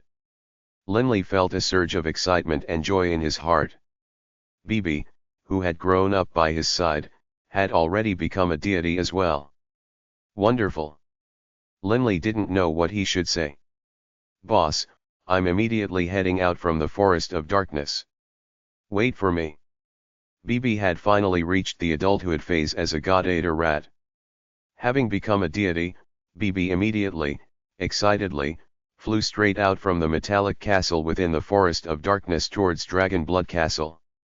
Beneath the setting sun, Dragon Blood Castle seemed to be covered with a dusky red layer of sunlight. Within the rear gardens of Dragon Blood Castle, the war god and the high priest were seated opposite to each other with a stone table between them. The war god and the high priest were both fusing with divine sparks, only, neither the war god nor the high priest would spend all of their time fusing with divine sparks. After this Descent of the Gods event is completed, I will accompany Lord Tarasi to the infernal realm. And you? The war god asked. The high priest felt rather moved. She and the war god had actually struggled for many years. Not long ago, she had succeeded in the necropolis of the gods and acquired a divine god spark. Now, the war god had acquired one as well. You can go. As for myself, the high priest laughed. The necropolis of the gods is more and more dangerous as the levels progress. It had been extremely dangerous for me acquire even this god-level divine spark. If I want to acquire a high god spark, who knows how long it would take?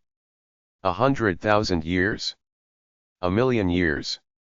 The high priest sighed. After this event is concluded, most likely the many deities will all leave the Yulan continent. I don't want to be here by myself. When the time comes, I will choose to go to the life realm.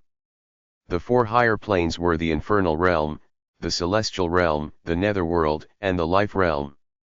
The infernal realm was made by the overgod of destruction. The celestial realm was made by the overgod of fate. The netherworld was made by the overgod of death. As for the life realm, it was naturally created by the overgod of life. You'll go to the life realm. The war god was somewhat astonished. He then let out a laughter filled with mixed emotions. If that's the case, then who knows how long it will be before we meet again. If we have the chance, we'll meet again. The high priest, Catherine, said calmly. Her face hidden behind that mask, it was hard to say what the expression on the high priest's face was. These two deities who had been opponents for thousands of years were now both silent. Wow, O'Brien, Catherine, what are you two doing here? Ah, secretly dating. A voice suddenly rang out in the rear gardens. Instantly, both the silent war god and the high priest were greatly startled. Especially because these words made them feel very awkward. A seemingly skinny youth, with inch-long hair and a sleeveless shirt had suddenly appeared. This youth had sparkling, crystalline skin that was very bright, and a pair of eyes that were black and lively. Those eyes seemed capable of speech, and they were intentionally staring at the war god and the high priest in a meaningful manner. The youth instantly pointed at the high priest, a delighted, surprised look on his face. Ha, Catherine, you're blushing. The high priest didn't know whether to laugh or to cry. She was wearing a mask. Nobody could possibly see her facial expressions. Since nobody could see her facial expressions, it was of course possible that her face was indeed red. BB, stop making trouble. Linley immediately walked into the rear garden. Wow, boss. BB immediately ran over excitedly. Book 13, Gebados, Chapter 19, Profound Mysteries, High and Low. BB suddenly halted, staring at Linley's shoulder in confusion. Linley began to laugh as well. You still want to stand on my shoulders? In the past, BB often stood on Linley's shoulders. But now BB was in human form, although, at 1.7 meters, he wasn't that tall. Despite being short, he still couldn't stand on Linley's shoulders like before. Linley stared carefully at the human-formed BB. BB looked very slender and delicate. Only, his eyes were as lively and roguish as ever. BB chortled, and then rubbed his inch-long hair, raising his head and saying, Boss, how's my hairstyle? I spent a lot of time thinking about it before becoming a deity. Linley didn't know whether to laugh or to cry. While flying over from the forest of darkness, I actually made a little something. Bibi said in an intentionally mysterious manner. Oh. Linley looked at Bibi. With a flip of his hand, Bibi retrieved a tattered straw hat out of nowhere and then, with a very practiced manner, flipped it onto his head before grinning delightedly. Boss, this straw hat really suits me, right? Seeing how Bibi currently looked, Linley began to laugh. Suits you, suits you. Bibi looked solemnly at Linley. Boss, let's go chat somewhere else. Let's not disturb them. Not disturb them. Linley was somewhat startled, but then he immediately understood. Turning his head, Linley looked at the nearby war god and high priest. The two clearly didn't know whether to laugh or to cry. They wanted to curse Bibi, but seeing how he was acting, they didn't know what to say. Sorry. Linley hurriedly waved at them. Quickly take that little fellow away. The high priest was trapped between laughter and curses. All right, let's go. Linley said hurriedly. Then, you guys continue. While speaking, Linley led Bibi out of the rear garden, but while following Linley, Bibi turned to stare at the high priest and the war god, letting out a loud shout, my boss says, you guys continue. Linley could only glance helplessly at Bibi. The two walked shoulder to shoulder into Dragonblood Castle. Boss, now that I'm also a deity, you are no longer necessarily my match. Bibi said self-delightedly. Linley laughed, Bibi, the more powerful you are, the better. If you are more powerful than me, that's naturally a wonderful thing. Linley suddenly thought about the innate abilities of divine beasts. He asked, Bibi, you are only the second god-eater rat in the countless planes of the universe. Then, what is your innate ability? If others asked me, I definitely wouldn't tell them. Bibi said. But since it is you, boss, who is asking me, I'll give you a hint. Focus on the words, God-eater. After saying these words, Bibi no longer said anything. God-eater. Linley was puzzled. Could it be that he could devour and swallow deities? It shouldn't be that simple. Oh, right. Boss, Grandpa Beirut, Harry, and his brothers are going to be arriving soon. I was just a bit impatient so I hurried over here first. Bibi said. Linley was somewhat surprised. Lord Beirut and the Harry brothers are coming as well. Indeed, that night, Beirut led his 3 children to Dragonblood Castle. Within the study. Bibi, you, Harry, and the other 2 can leave for now. Beirut said with a calm smile. Bibi and the others all obediently left, leaving behind only Beirut and Linley in the study. Linley looked at Beirut, feeling rather puzzled. What does Beirut wish to discuss with me in private? Although puzzled, Linley's attitude was still very meek. Sit first. Beirut sat down, pointing at a nearby chair. Linley sat down as ordered. Stroking his beard. Beirut chuckled while sighing, Bibi has finally become a deity. I can finally relax a bit. Linley, Bibi really is attached to you. I asked him to stay with me, but he refused. In the future, I hope you can take good care of him. Of course. Linley nodded. Even without Beirut's prompting, Linley would wholeheartedly take care of Bibi. Linley would never forget how Bibi had blocked that death blow of the armored razorback Wyrm in the Foggy Valley. Bibi had saved him multiple times. Linley would never forget these events. Linley, you have reached the deity level, but you must have many questions regarding the world of deities. Beirut laughed. Even O'Brien and Catherine, how many deities have they fought against? Linley was delighted in his heart. He knew far too little about the world of deities. He didn't even know much regarding battles and training methods. He felt like a blind man without any guidance, utterly helpless. I know that you train in the elemental laws of the wind and the laws of the earth. Beirut laughed calmly. So, I'll begin giving you a primer based on your training. First of all, you should know that each type of elemental law contains many different types of profound mysteries. This was common knowledge. Of course Linley knew this. However, the profound mysteries inherent in each elemental law are not equal in terms of power. Beirut side. The elemental laws contain low-level mysteries, mid-level mysteries, and high-level mysteries. However, all the mysteries, high or low, can allow one to become a deity. Linley nodded. Linley, the elemental laws of the earth which you train in should belong to the throbbing pulse of the world type of profound mysteries, correct? Beirut looked at Linley. Yes. Linley wasn't surprised at all. If Beirut didn't even know this, that would be bizarre. Beirut laughed and said, normally speaking, a person would only gain insight into higher level profound mysteries upon reaching the god level, or perhaps the high god level. Many earth-style gods have yet to gain insights into the throbbing pulse of the world, but you, a demigod, have already done so. Linley frowned. Beirut said with a laugh, let me explain it to you like this.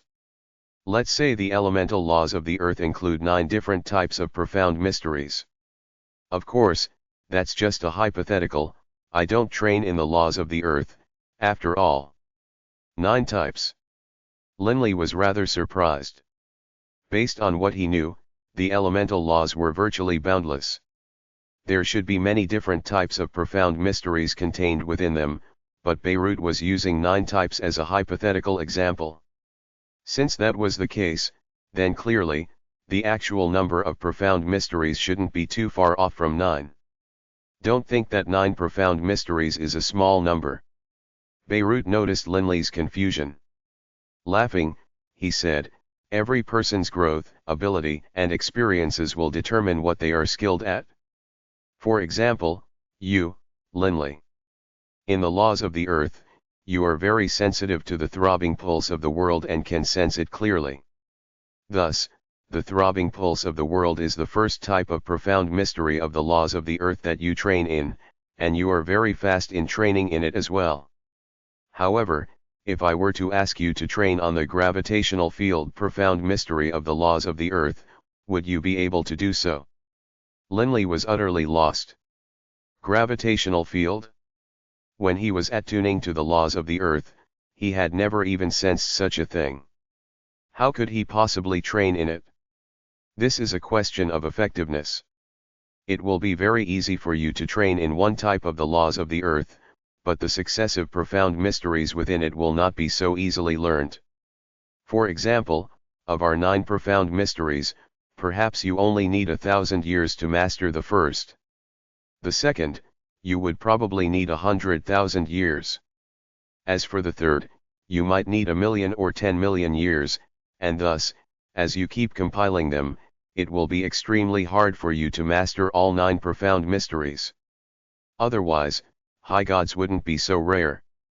Linley now understood. It was much like how, in the mortal world, a person might be an expert at finance, but terrible at human relations. To let a person skilled at human relations to go learn finance would be very hard. Linley had found it fairly easy in training in the throbbing pulse of the world. However, the other profound mysteries within the laws of the earth wouldn't be so easily understood by Linley. It was much like how in the past, Hadesun, with a simple step, could move dozens of meters, as though he teleported. Linley knew that it couldn't possibly be teleportation. However, to this very day, Linley still had no idea how Hadesun had accomplished that feat of moving dozens of meters in a step. Hadesun was able to understand it, but I have yet to. I was able to understand the throbbing pulse of the world, but he was not. Linley understood Beirut's meaning. Understanding the laws was partly reliant on talent, partly on life experiences, and also on sparks of insight. Many variables determined one's direction. As for the laws of becoming a deity, Beirut laughed. I'll use your training in the elemental laws of the wind for my next example. Let's say the laws of the wind also have 9 types of profound mysteries. If you were able to reach the level of mastery in one of them, then you would become a demigod. Linley knew this part. But to become a god. For example, Linley, the fast and slow mysteries which you trained in, if you were able to reach mastery in both of them, you still wouldn't become a full god. At this point, you would have two ways to become a god. The first method is to train in yet another profound mystery. In other words, if you reach the point of mastery in 3 of the profound mysteries, you would become a god. The second method is for you to fuse the fast and slow mysteries into one. Upon succeeding, you would then become a god. Beirut explained. At this point, Beirut came to a halt, knowing that Linley wouldn't be able to understand it. The laws of the universe determine whether or not you fulfill the requirements for becoming a god. They care about whether or not you have reached a certain level of insight into the elemental laws. Beirut sighed. Actually, let's say that you have gained full insights into all 9 elemental laws. Would that be considered complete mastery? If I gain insights into all 9, I should be a high god, right? Linley said. Right. It's true that you would be a high god. Beirut nodded. However, you wouldn't be at the level of complete mastery. Forget it, there's no need to discuss this for now. It's far too early. Linley laughed and nodded. When deities do battle, there's great differences between deities of different levels. Generally speaking, gods are able to kill demigods. But of course, there are always exceptions. Hearing Beirut say this, Linley's eyes lit up. Beirut explained, the divine sparks of gods are able to summon a god realm that can suppress a demigods. Under his god realm, your speed will slow drastically. In addition, the divine power of a divine god spark is more pure. Just based on these 2 things alone, the outcome of any battle is virtually preordained. Linley nodded. Within Ojwin's god realm, he had sensed his speed lower measurably. Originally, Linley's speed had been much faster than those 2 black-robed men, but within the god realm, he was actually slower than them. Thus, when a demigod is to battle a god, Beirut explained with a laugh, the first option is to ambush. To use the most powerful attack you have before the enemy has utilized the god realm and to kill him. Kill by ambush. Linley said, puzzled. Full gods shouldn't be so easy to kill. Right. Beirut said. Even via ambush, in the instant you draw near to him, he will definitely react. If you want to be able to kill him in a situation like that, then you must have a profound mystery which is much more powerful than his. Because your divine power isn't as pure as his. Thus, you have to overcome him via a better weapon and the laws. Beirut explained. Linley understood. So what if one was a god?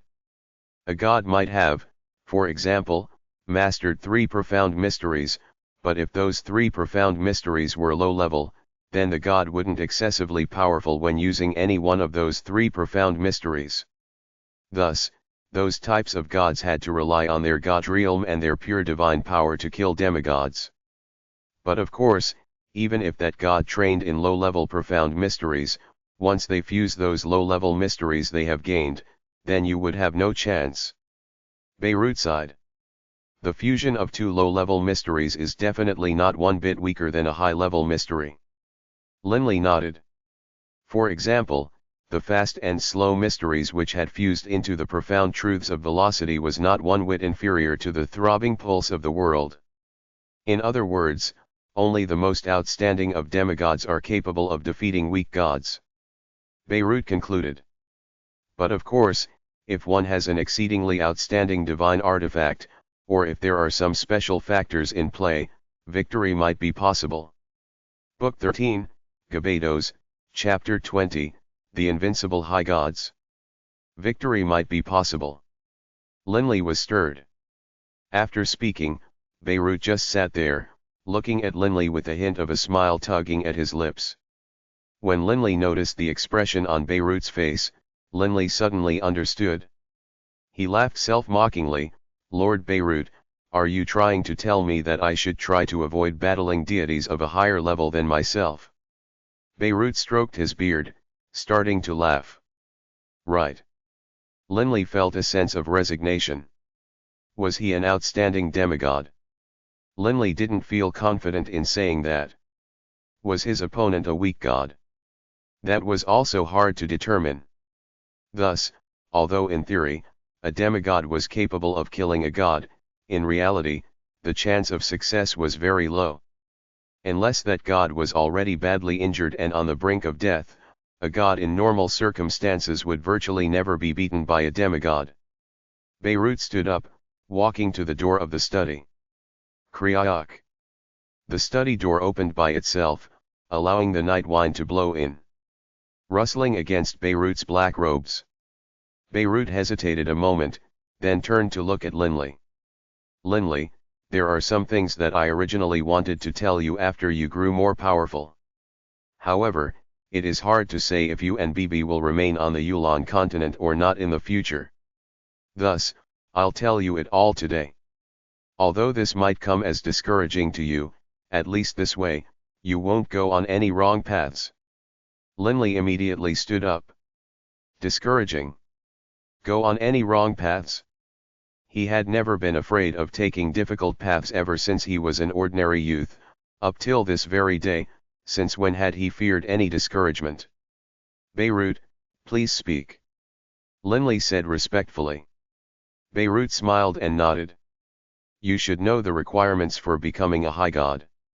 Yes. Gain insights into all of the profound mysteries of Allah. Linley nodded while responding. Beirut sighed, yes, when you gain full insights into all of the profound mysteries, you will become a high god. However, each elemental law is a complete whole, much like how your fast and slow mysteries can fuse into one. If an elemental law has 9 profound mysteries in it, then... Beirut's eyes began to shine as he stared at Linley. Any 2 of those 9 profound mysteries can fuse together. Any 3 can fuse together, and in fact, all 9 of the profound mysteries can be fused into one. Linley was flabbergasted. All of them could be fused. It is very hard for one to be able to simply gain insights into all 9 profound mysteries. To fuse any 2 or any 3 of them into one becomes even harder. Beirut sighed. Linley, the true path of training isn't necessarily the more the better when it comes to gaining insights into the laws. It is fusing the more profound mysteries the better. For example, the fast and slow mysteries are all low-level mysteries, but when the 2 are fused into the profound truths of velocity, it is comparable with high-level mysteries. If you were able to fuse 3 low-level mysteries into one, the power would far surpass that of high-level mysteries. Linley's eyes were shining. If you are able to fuse all 9 profound mysteries into one, that would represent that you have truly understood an elemental law. That is the highest level of attainment for a high god. When saying this, Beirut's entire attitude was different. In his heart, Linley sighed unceasingly. Gain insights into 9 profound mysteries and become a high god. That accomplishment was far from the actual peak. To merge all 9 mysteries into a whole, that was a true peak. 9 types of profound mysteries into one. Linley's voice couldn't help but turn into a whisper. Lord Beirut, how many experts of this level do the planes of the universe have? How many? Beirut laughed as he looked at Linley. In 10 trillion deities, only one will become a high god. But the invincible high gods who are capable of fusing all of the profound mysteries in an elemental law into one, even I don't know how many high gods would be needed to produce a single such paragon. It was hard for even Beirut to say. All I can tell you is that even in the infinite universe, the number of experts on this level can be counted by hand. Counted by hand. Linley's heart shook. The universe had existed for an extremely long period of time, resulting in the number of deities each material plane produced to be an astonishingly high figure. In the countless planes and especially in the higher planes, it was hard to calculate how many deities there were.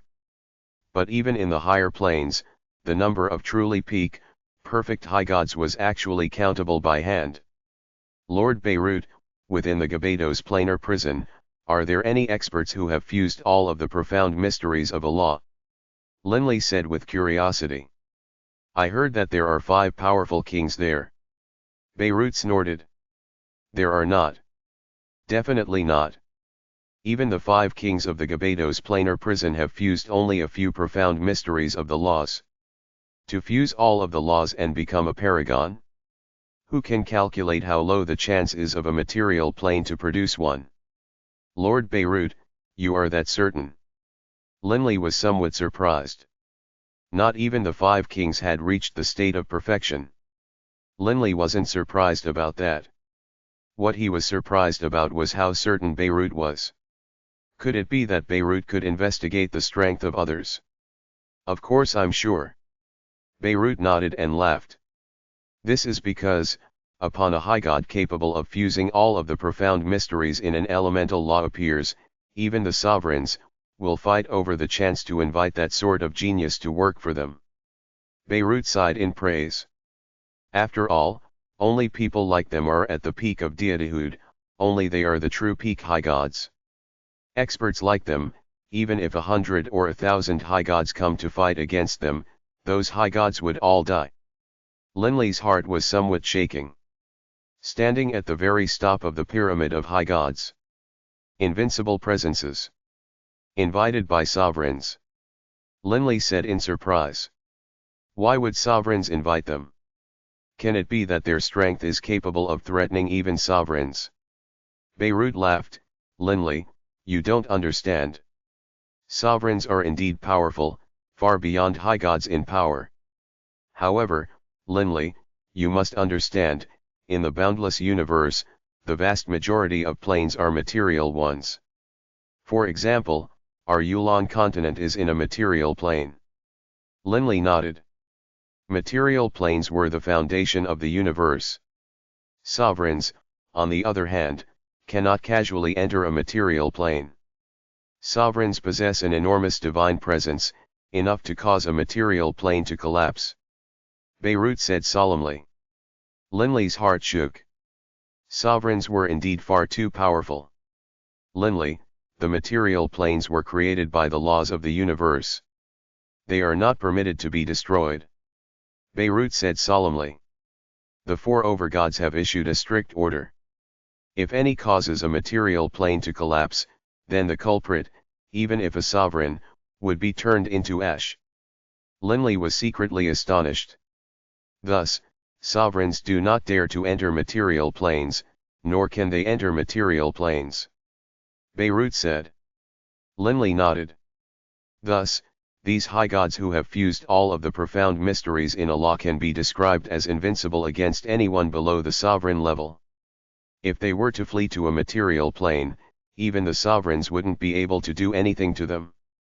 If a sovereign was to recruit them, they would be able to accomplish many things for sovereigns, things which the sovereigns couldn't do for themselves. Linley nodded, beginning to understand.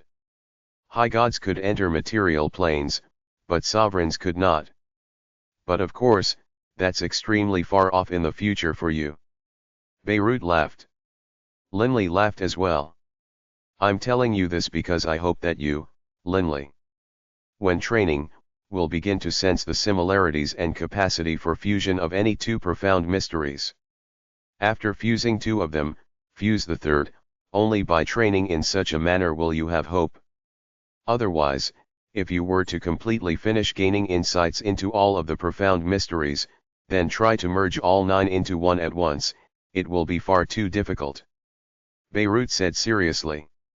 To boil a frog alive, all you had to do was slowly increase the temperature.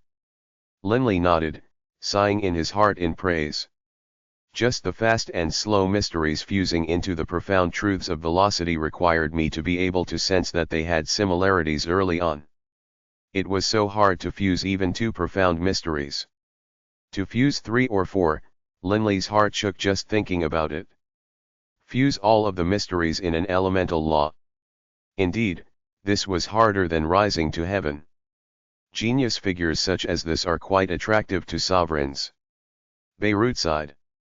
Only, these figures are simply too rare, while sovereigns, there are 7 of every type. There are 49 in the 7 elemental laws. For the sake of acquiring the services of a high god paragon, they have even struggled against each other. Beirut, as a sovereign's emissary, naturally knew many secrets. Linley stared, speechless. Even sovereigns would struggle and compete for the sake of such geniuses. If one could reach such a level, one could truly feel proud of oneself. Linley felt some envy of those experts. Only they were truly peak-level experts. Beginning to sense the feasibility from the beginning. Only then will your future accomplishments be great. Beirut laughed self-mockingly. For example, myself. In the past, I didn't know these things. By the time I reached the high god level and wanted to fuse them, it was too late. Fuse several mysteries of the laws into one at the same time. It is too hard. Linley couldn't help but feel grateful towards Beirut. Although Beirut had only given him slight guidance, to him, this was as good as pointing out a brand new path for him. 2 paths. If one embarked on the wrong path from the beginning, at the end, the difference between the 2 paths would be immeasurably great. Most likely, after reaching the high god level, he would become like Beirut, completely unable to fuse anything. Enough. I'm leaving now. Your future path, you'll have to walk yourself. Beirut laughed. Thank you, Lord Beirut. Linley bowed gratefully. Watching Beirut leave, Linley's heart began to blaze. It was much like how, when he was young, the war god was the peak, invincible figure in Linley's mind. But now, the peak in Linley's heart had become those invincible high gods who had completely fused the mysteries in an elemental law into one. This was Linley's new goal. Time passed quickly and stealthily. In the blink of an eye, year 10,046 of the Yulan calendar arrived. This year was a very fulfilling year for Linley. Having a new goal, he began to train in earnest. The entire Dragon Blood Castle was in a constant state of energy, with the various deities constantly gathering together. Lord Beirut had returned to the Forest of Darkness long ago. The elder of the 3 Violet Gold Rat Kings, Harry, had returned to the Forest of Darkness as well. As for the second and third brothers, Hart and Harvey, they remained at Dragon Blood Castle. According to what Hart and Harry had said, they liked noisy, active places. Linley thus naturally had warmly welcomed the 2 brothers. Late autumn in year 10,046 of the Yulan calendar. The O'Brien Empire's imperial palace took up an extremely spacious area. Aside from Adkin's palace, even his 4 gods had residences within the imperial palace. But of course, Ojwin and the others had their own private estates as well. The number 1 god under Adkin's command, Barnus, was extremely powerful and also had Adkin's trust. Within the imperial palace. Barnus residence. Barnus was currently painting atop a long sheet of paper, while Ojwin, Hanbrit, and a golden-haired man were standing by his side, their attitudes quite meek. After all, Barnus was simply too powerful, and Barnus had a high god-level divine artifact.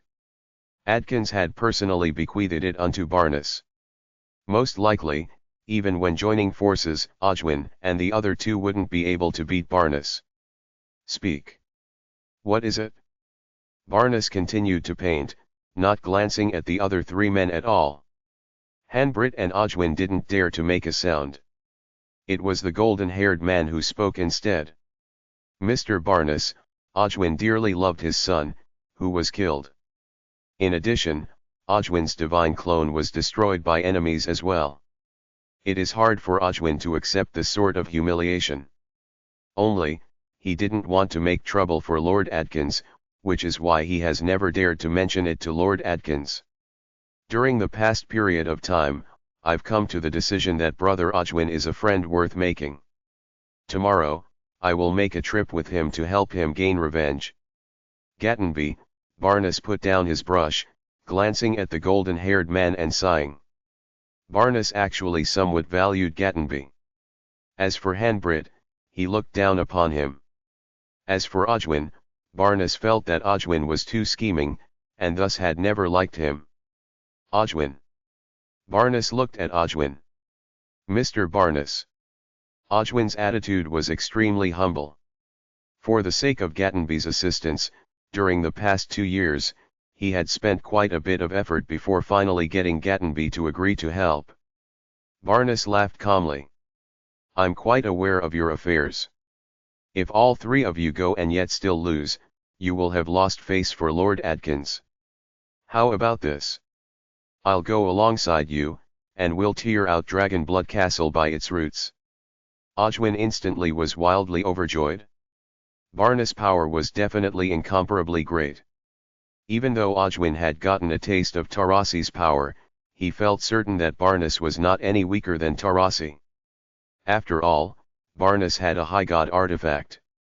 Barnes said calmly, I, too, want to test for myself how powerful that god named Tarasi is. Book 13, Gebados, Chapter 21, 4 Mighty Gods. In the air above the O'Brien Empire. Boom. A terrifying sonic boom could be heard, and energy blasted in every direction. 4 indistinct human figures were flying at high speed towards the east, shoulder to shoulder. The 4 figures had reached a terrifying level of speed, and they weren't trying to hide themselves. Sonic booms exploded forth while at the same time, a terrifying, wild aura exploded from their bodies. In the ground below, there lived countless civilians as well as hidden experts. One middle-aged man who had been laughing while giving some pointers to some youngsters raised his head to stare at the skies in shock, his face changing. This is, 4 gods. Could it be from Adkins' side? Master, Master. Those youths were calling out in confusion. All of you. Keep training. The middle-aged man instructed casually, then left. While walking away, he felt a hint of confusion. 4 gods heading out together, and not trying to hide their movements at all. It seems they are about to undertake something major. The middle-aged man couldn't help but feel curious. With a flicker, he disappeared from the road. Barnes, Gatenby, Hanbrit, and Ogwin flew shoulder to shoulder in a straight line. Their long robes fluttered as their sonic booms reverberated in the air. As Barnes had put it, when acting, we have to have an imposing manner. There's no need to act as though we are about to sneak attack them. This will cause our Lord Adkins to lose face. How could Ogwin and the others refute Barnes, now that he had spoken? Naturally, the 4 heroically flew towards Dragonblood Castle. Wherever they passed, hidden saints and deities all noticed them, who quickly used their divine sense to contact their friends, causing many experts to quietly follow. Fortunately, Barnes and the other 3 were actively emanating a tyrannical aura. Otherwise, there would be no way for these deities and saints to follow them. Within Dragonblood Castle. In the empty area of the western gardens, a violet sword shadow fluttered about like a dream. Linley's body swayed at high speed along with his sword, and occasionally, a humming sword song could be heard. Wherever Blood Violet crossed, spatial folds would be seen, followed by occasional spatial collapse. Other times, the only thing left behind would be tiny cracks in space. As he continued to train, Linley's understanding of profound truths of velocity grew deeper and deeper, while Blood Violet's power was slowly brought out as well. Linley had discovered that Blood Violet's humming sword song was actually secondary. Blood Violet's true power still lay in its fierce sharpness. As Linley and Blood Violet became more attuned, even though Linley's understanding hadn't increased much, the power of his dimensional decapitator clearly increased significantly. Huh! Linley, who had been absorbed in his training, suddenly came to a halt staring towards the north in surprise. What a terrifying aura, and no attempt to hide it at all. Linley could clearly sense that in the north, a powerful aura was moving at high speed towards Dragonblood Castle. Not just Linley. Even the war god and the high priest, who were absorbed in fusing with their divine god sparks, and Tarasi, Dylan, Caesar, Bibi, all deity-level experts present sensed it. Mr. Barnes. Dragon Blood Castle is up ahead. Ojwin felt extremely excited right now. He finally had the chance to get revenge. For this day, I have waited 2 years. Ojwin's face was somewhat red, and his eyes stared towards Dragon Blood Castle like sharp knives. The silver-haired Barnes stared calmly at the distant Dragon Blood Castle. Oh, that's Dragon Blood Castle? On the way over, the 4 of us actively emanated our auras. There's quite a few people behind us. Barnes was quite certain about this. Ojwin, Hanbrit, and Gatenby were all awaiting Barnes' command. We definitely cannot cause Lord Atkins to lose face. This time, we have to deal with them in a beautiful fashion, Hanbrit. Barnes said calmly. Mr. Barnes. Hanbrit respectfully awaited the order. You act directly to destroy Dragon Blood Castle. Those ordinary people aren't qualified to take part in battle. Barnes gave out the cruel order, and Hanbrit's eyes lit up. He immediately flew in front, and with a cold smile on his face, extended his 2 hands. Rumble, in an instant, the world began to shake.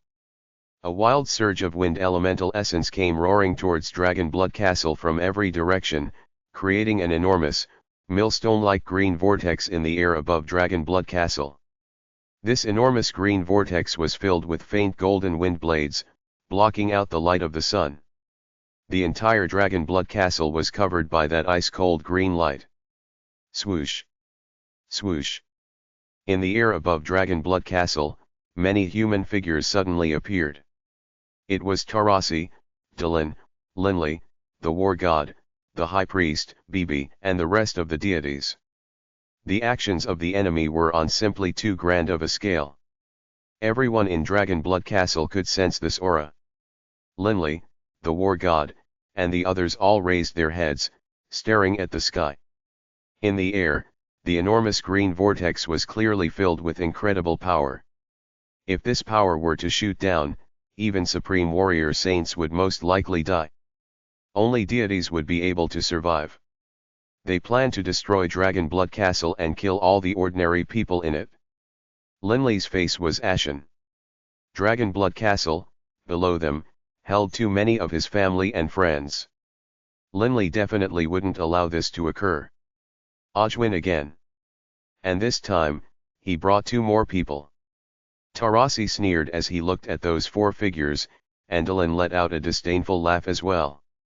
Tarasi, it seems last time, Ojwin didn't mind the pain he suffered last time at all. He still dares to come. Then let's just destroy his remaining body as well and be done with it. Tarasi laughed calmly. Right now, perhaps only Tarasi and Dylan were still capable of laughing so calmly. Within Dragon Blood Castle, Wharton, Taylor, Gates, Delia, and the others all raised their heads, staring at those 4 figures, their hearts shaking. In their eyes, those 4 full gods that were emanating that heart-palpitating aura were like 4 invincible demons. Powerful, irresistible. Let the ash fly. Hanbrit smiled, then pressed downwards with his right hand. The massive green vortex that had been above Dragon Blood Castle suddenly began to sink downwards, while at the same time, the countless faint golden wind knives began to descend downwards like locusts. In the field of vision of Linley and the others, nothing could be seen besides those infinite faint gold wind knives. Clang! Clang! Clang! Metallic collision sounds could be heard. In the surface of Dragon Blood Castle, a green-white semi-translucent barrier appeared. The countless faint golden wind blades slashed down against the semi-translucent barrier, but the barrier wasn't damaged at all. Good heavens! The thousands of people within Dragon Blood Castle stared up at the enormous barrier that covered the entire sky. They could all clearly see those countless faint golden wind blades shoot down upon the semi-translucent barrier. Many of the guards and serving women in Dragon Blood Castle began to sweat. Deity-level combatants were reputedly capable of instantly destroying the heavens and the earth. This indeed wasn't just a myth.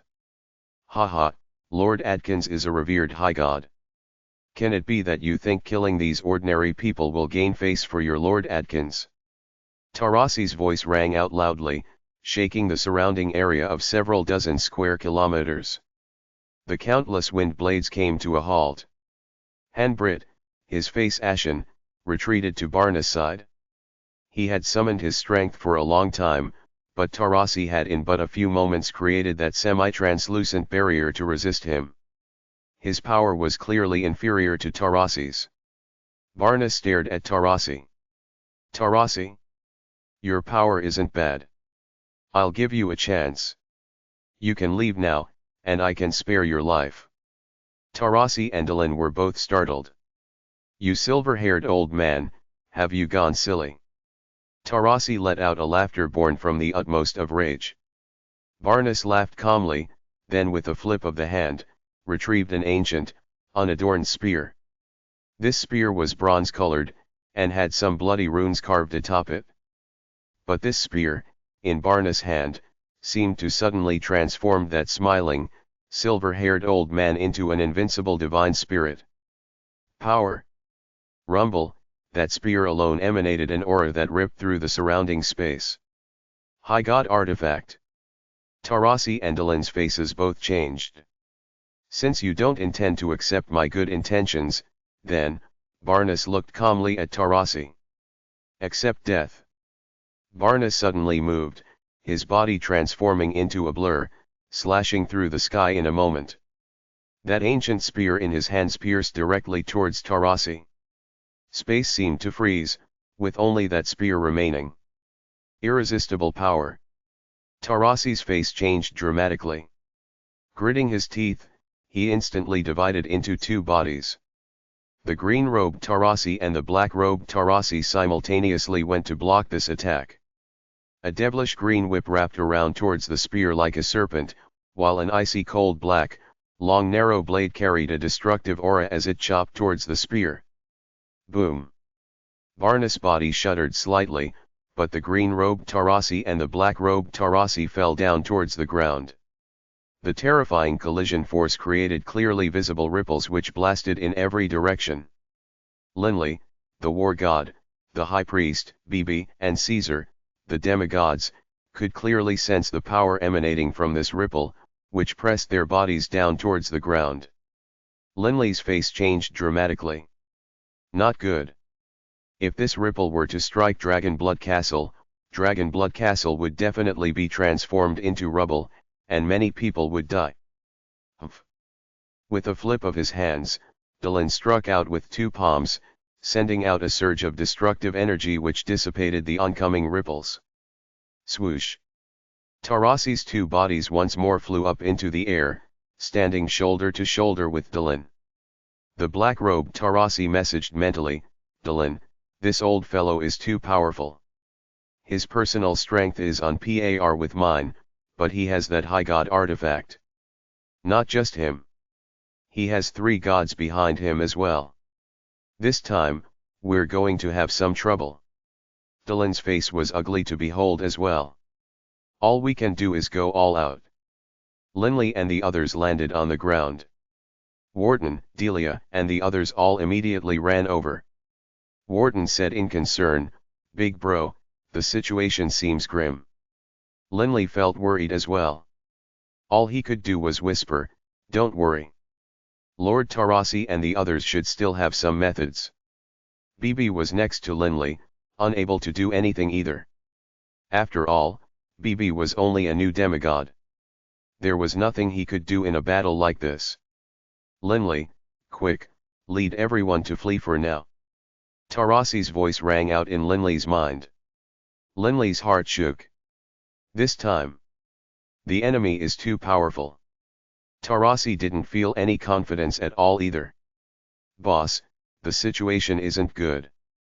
Bibi was worrying as well. Today. A sonorous voice rang out from above, as Barna stared down at the people in Dragonblood Castle. Not a one of you will be able to escape. Prepare to accept the punishment of the Spear of Cortez Getesi. Countless spear images filled the air. Barnas, wielding the spear in his hand, stared down at the people in Dragonblood Castle like an invincible fiend. Rumble. Countless spear shadows fell down like the rain. Barnes actually separated into two figures, while Ojwin, Gatenby, and Hanbrit only had one body. The five figures shot down at high speed from mid-air. Ojwin, in particular, laughed with loud, wild glee, "All of you will die." Everyone in Dragonblood Castle felt despair. "Flee!" Linley's face was ferocious. He shouted with his divine sense to everyone. Instantly, the war god, the high priest, Linley, Delia, Bibi, everyone began to flee in every which way. They all wanted to flee the battlefield in the shortest time possible. Only by doing so might some of them be able to live for a while. "Haha, why are you all fleeing? No rush." A loud laugh could be heard. Suddenly, four blurs appeared, shooting out from Dragonblood Castle into mid-air. The formerly frightened Dylan and Tarasi were overjoyed, and they instantly charged over alongside those four figures.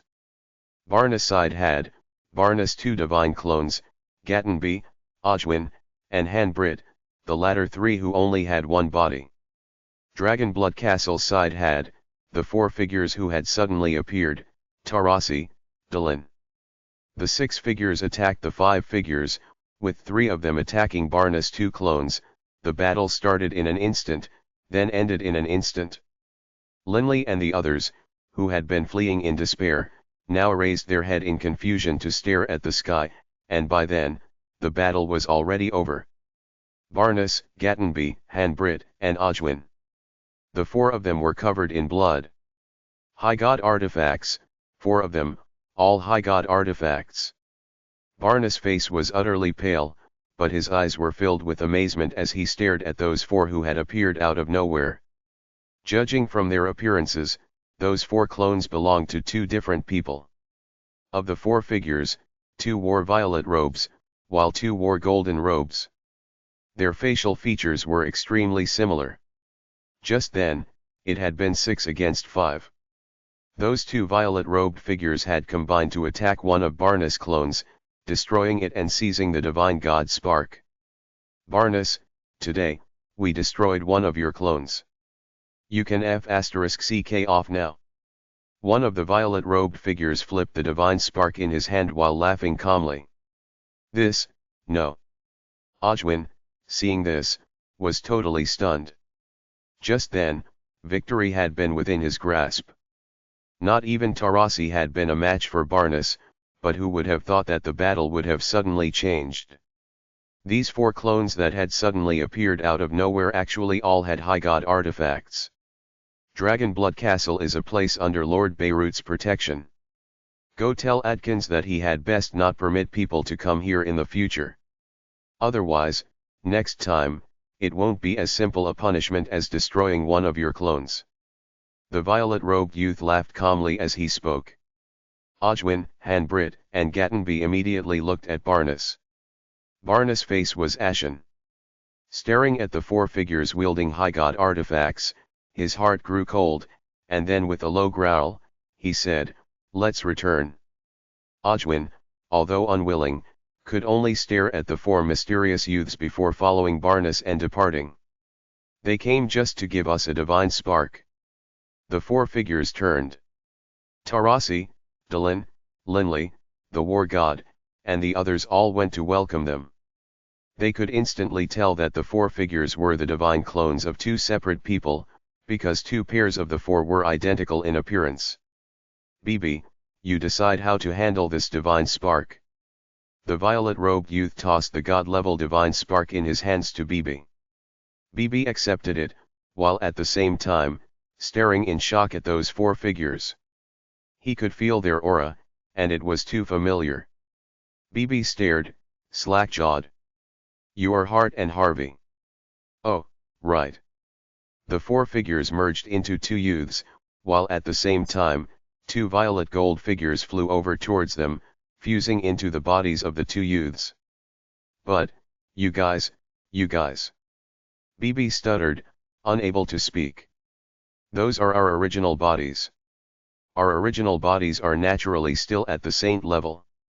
The violet-robed youth, Hart, said.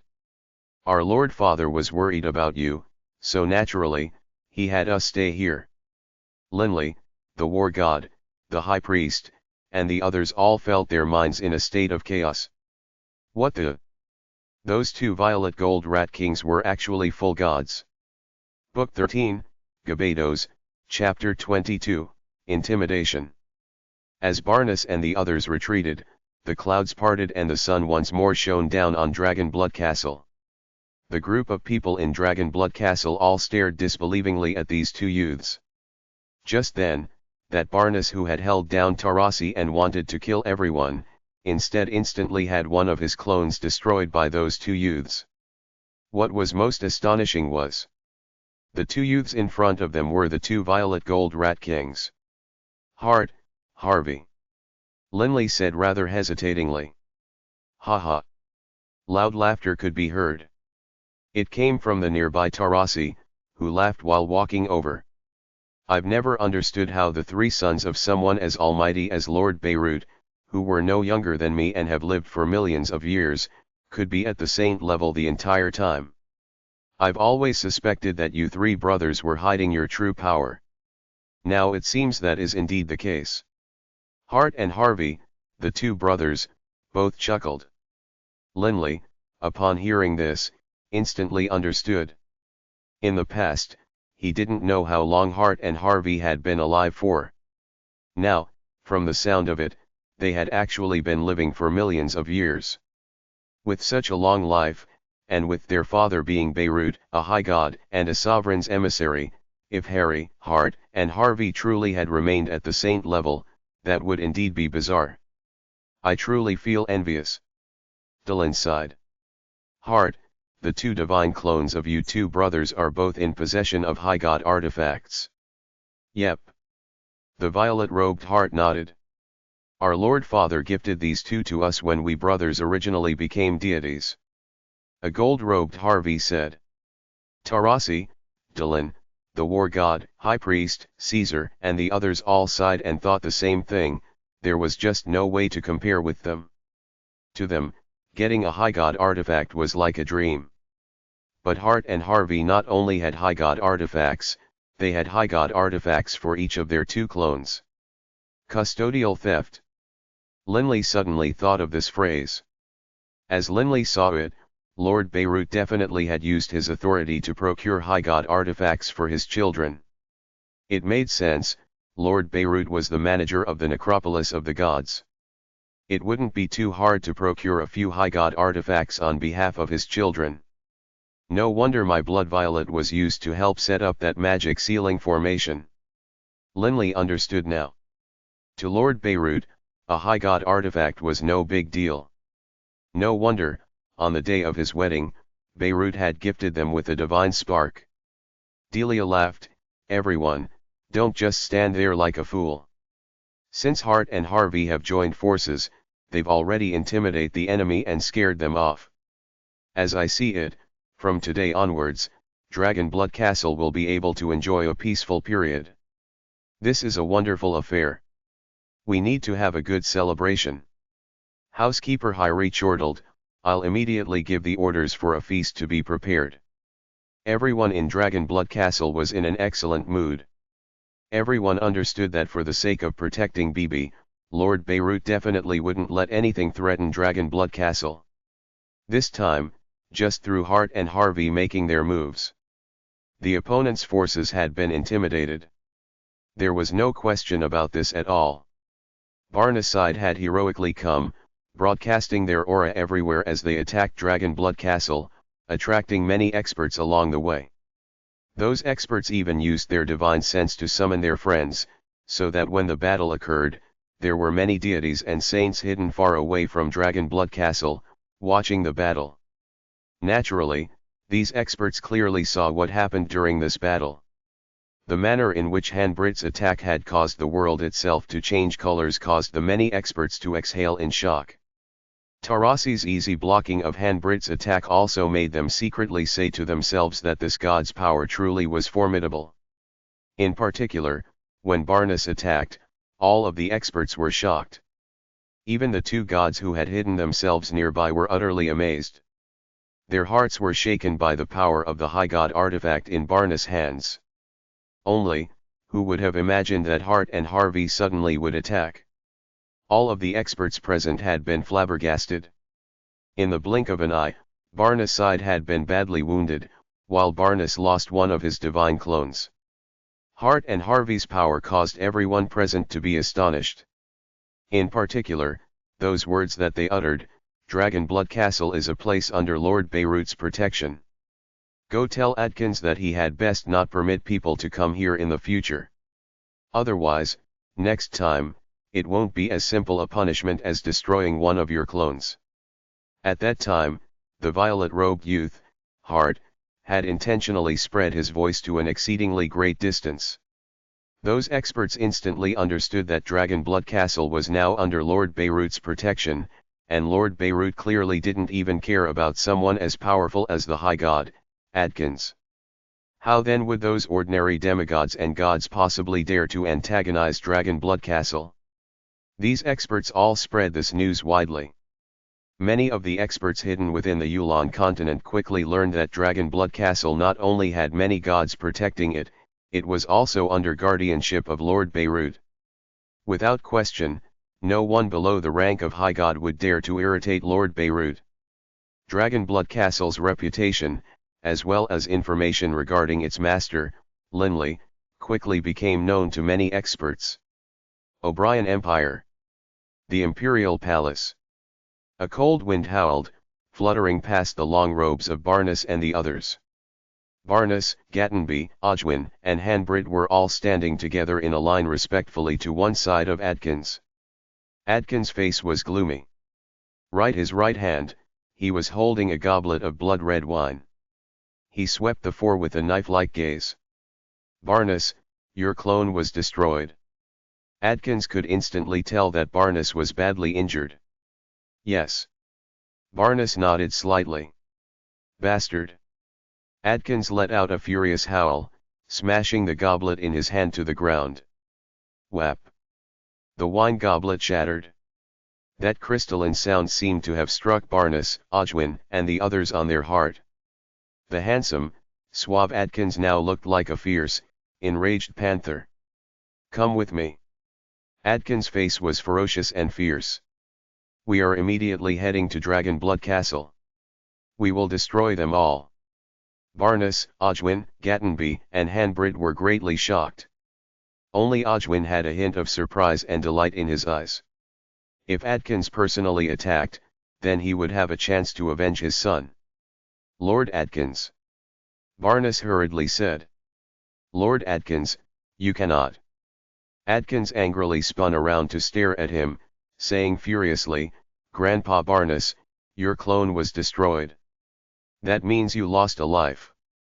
How can we not avenge this enmity?" The nearby Hanbrid and Ojwin were both stunned. "Grandpa Barnus." The nearby Gatenby, however, wasn't surprised at all. He had followed Lord Atkins for a fairly long period of time. He knew the relationship between Barnus and Atkins. Before Atkins and Barnus had reached the deity level, the relationship between the two had been that of a young master and his housekeeper. Barnus had always looked after Atkins. In fact, to be precise, Barnus had been the first to reach the deity level, and after having done so, he had always looked after Atkins. Atkins had a rather violent temper. Although he was extremely talented in training, because he had caused trouble and angered the planar overseer of the Yulon plane of his era, Barnus and Atkins had both been locked into the Gebados Planar Prison. In the Gebados Planar Prison, Barnus had taken care of Atkins the entire time. In the end, Atkins' power had overtaken that of Barnus and he had reached the high god level. However, in his heart, Barnus was still the closest, most trusted person Atkins knew. Barnus had a bitter look on his face. "Atkins, don't be hot-headed." Hot-headed? If anyone else had said this to Atkins, Atkins would have killed him by now. But the person who said the words was Barnus. "Lord Atkins, you didn't let me finish." My clone was indeed destroyed, but it was destroyed by the forces of Beirut. Dragon Blood Castle is under Beirut's protection. If we go over there, that means we are openly becoming enemies of Beirut. Humph, a young fellow who has only trained a few million years. Adkins' eyes emitted a cold light. So what if he is a sovereign's emissary? I refuse to believe I cannot kill him. Adkins could be considered a genius. Even in the Gebados Planar Prison, where experts were as common as the clouds, the only ones who could truly make him submit were those 5 kings. As for this Beirut, just based on the fact that Beirut had only trained for a few million years, Adkins felt disdainful towards him. Only Beirut's status as a sovereign's emissary made Adkins hesitate slightly. Barnes urged solemnly, "Lord Adkins, do you know what those 4 figures wielded as their weapons?" "What?" Adkins laughed coldly. "All of them were high god artifacts." Barnes said solemnly. Adkins couldn't help but start. High god artifacts.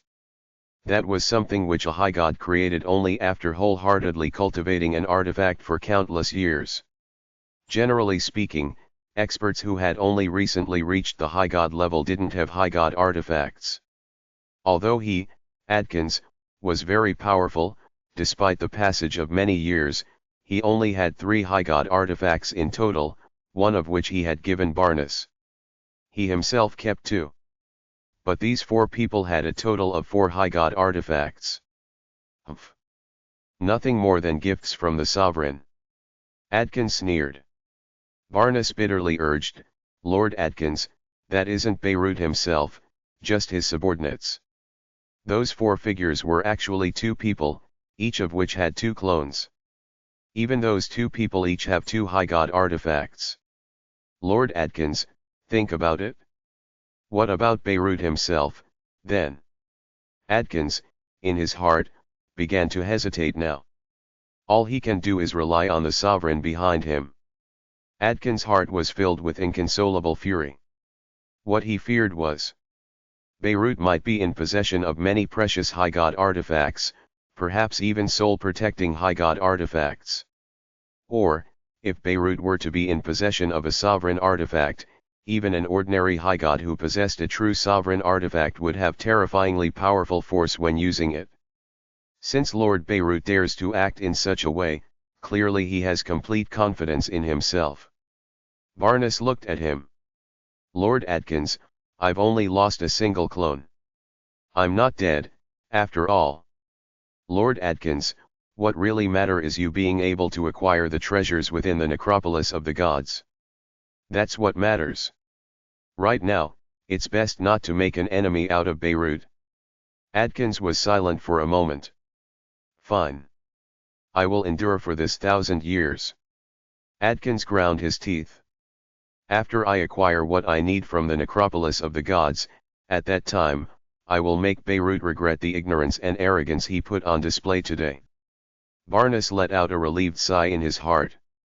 He knew that Adkins was too arrogant and incapable of enduring. However, Adkins would still listen to Barnes' advice. Thus, Adkins did not go to Dragon Blood Castle to seek revenge. He maintained his silence. Adkins' silence caused many of the thousands of experts who had come to the Yulan continent from the Gebados Planar Prison to believe. Adkins feared Beirut. The Forest of Darkness. The Metallic Castle. This Adkins actually managed to resist and endure. Lying on a recliner, drinking a cup of tea, Beirut had a hint of a smile on his face. It seems the Yulan plain is going to be quiet for a period of time. Only, Hodan in the north doesn't want to be lonely. Beirut turned his head, staring northwards. His gaze seemed to pierce through the veil of reality, seeing the planar overseer, Hodan, in the Arctic ice cap. Can it be that those experts all think that the necropolis of the gods is a treasure room where they can acquire divine high god sparks, high god artifacts, and even sovereign artifacts as they please? Haha, what a pity. The guardian of the necropolis of the gods is myself. Beirut was grinning like a fox, but his eyes held a hint of anticipation. After all, having been in the Yulon Plain for so long, Beirut would also feel bored. To occasionally be entertained was a good thing. Book 13, Gebados, Chapter 23, Sadista. The Yulon Plain. The Arctic ice cap. Deep within an iceberg that stretched into the clouds. This was the residence of the planar overseer, Hodan. This iceberg peak had a total of 11 complicated hexastar magic formations surrounding it. As Beirut in the Forest of Darkness looked this way, Hodan was currently seated in front of a magic formation. The complex magic formation was glowing with light which rose into the skies, making the center of it seem illusory and dreamlike. Hodan's face held irrepressible excitement on it as well. Coming. Hodan's eyes lit up. From within the center of the magic formation, an indistinct group of human figures could be seen. Slowly, the glow of the magic formation faded away, revealing a few dozen people within the magic formation. The aura these few dozen people emanated were enough to make one's heart shudder. All of them were deities.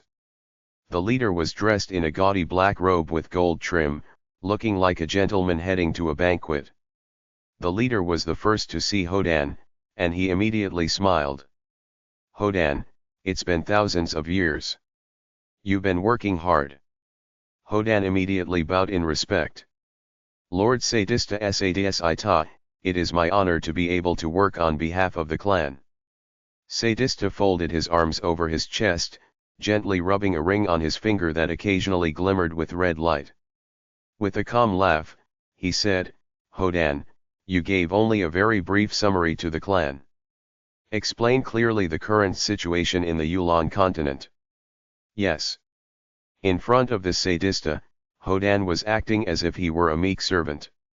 Lord Sadista, not long ago, there were some problems which occurred in the tunnels between the Yulon Plain and the Planar Prison, causing quite a few experts to flee out.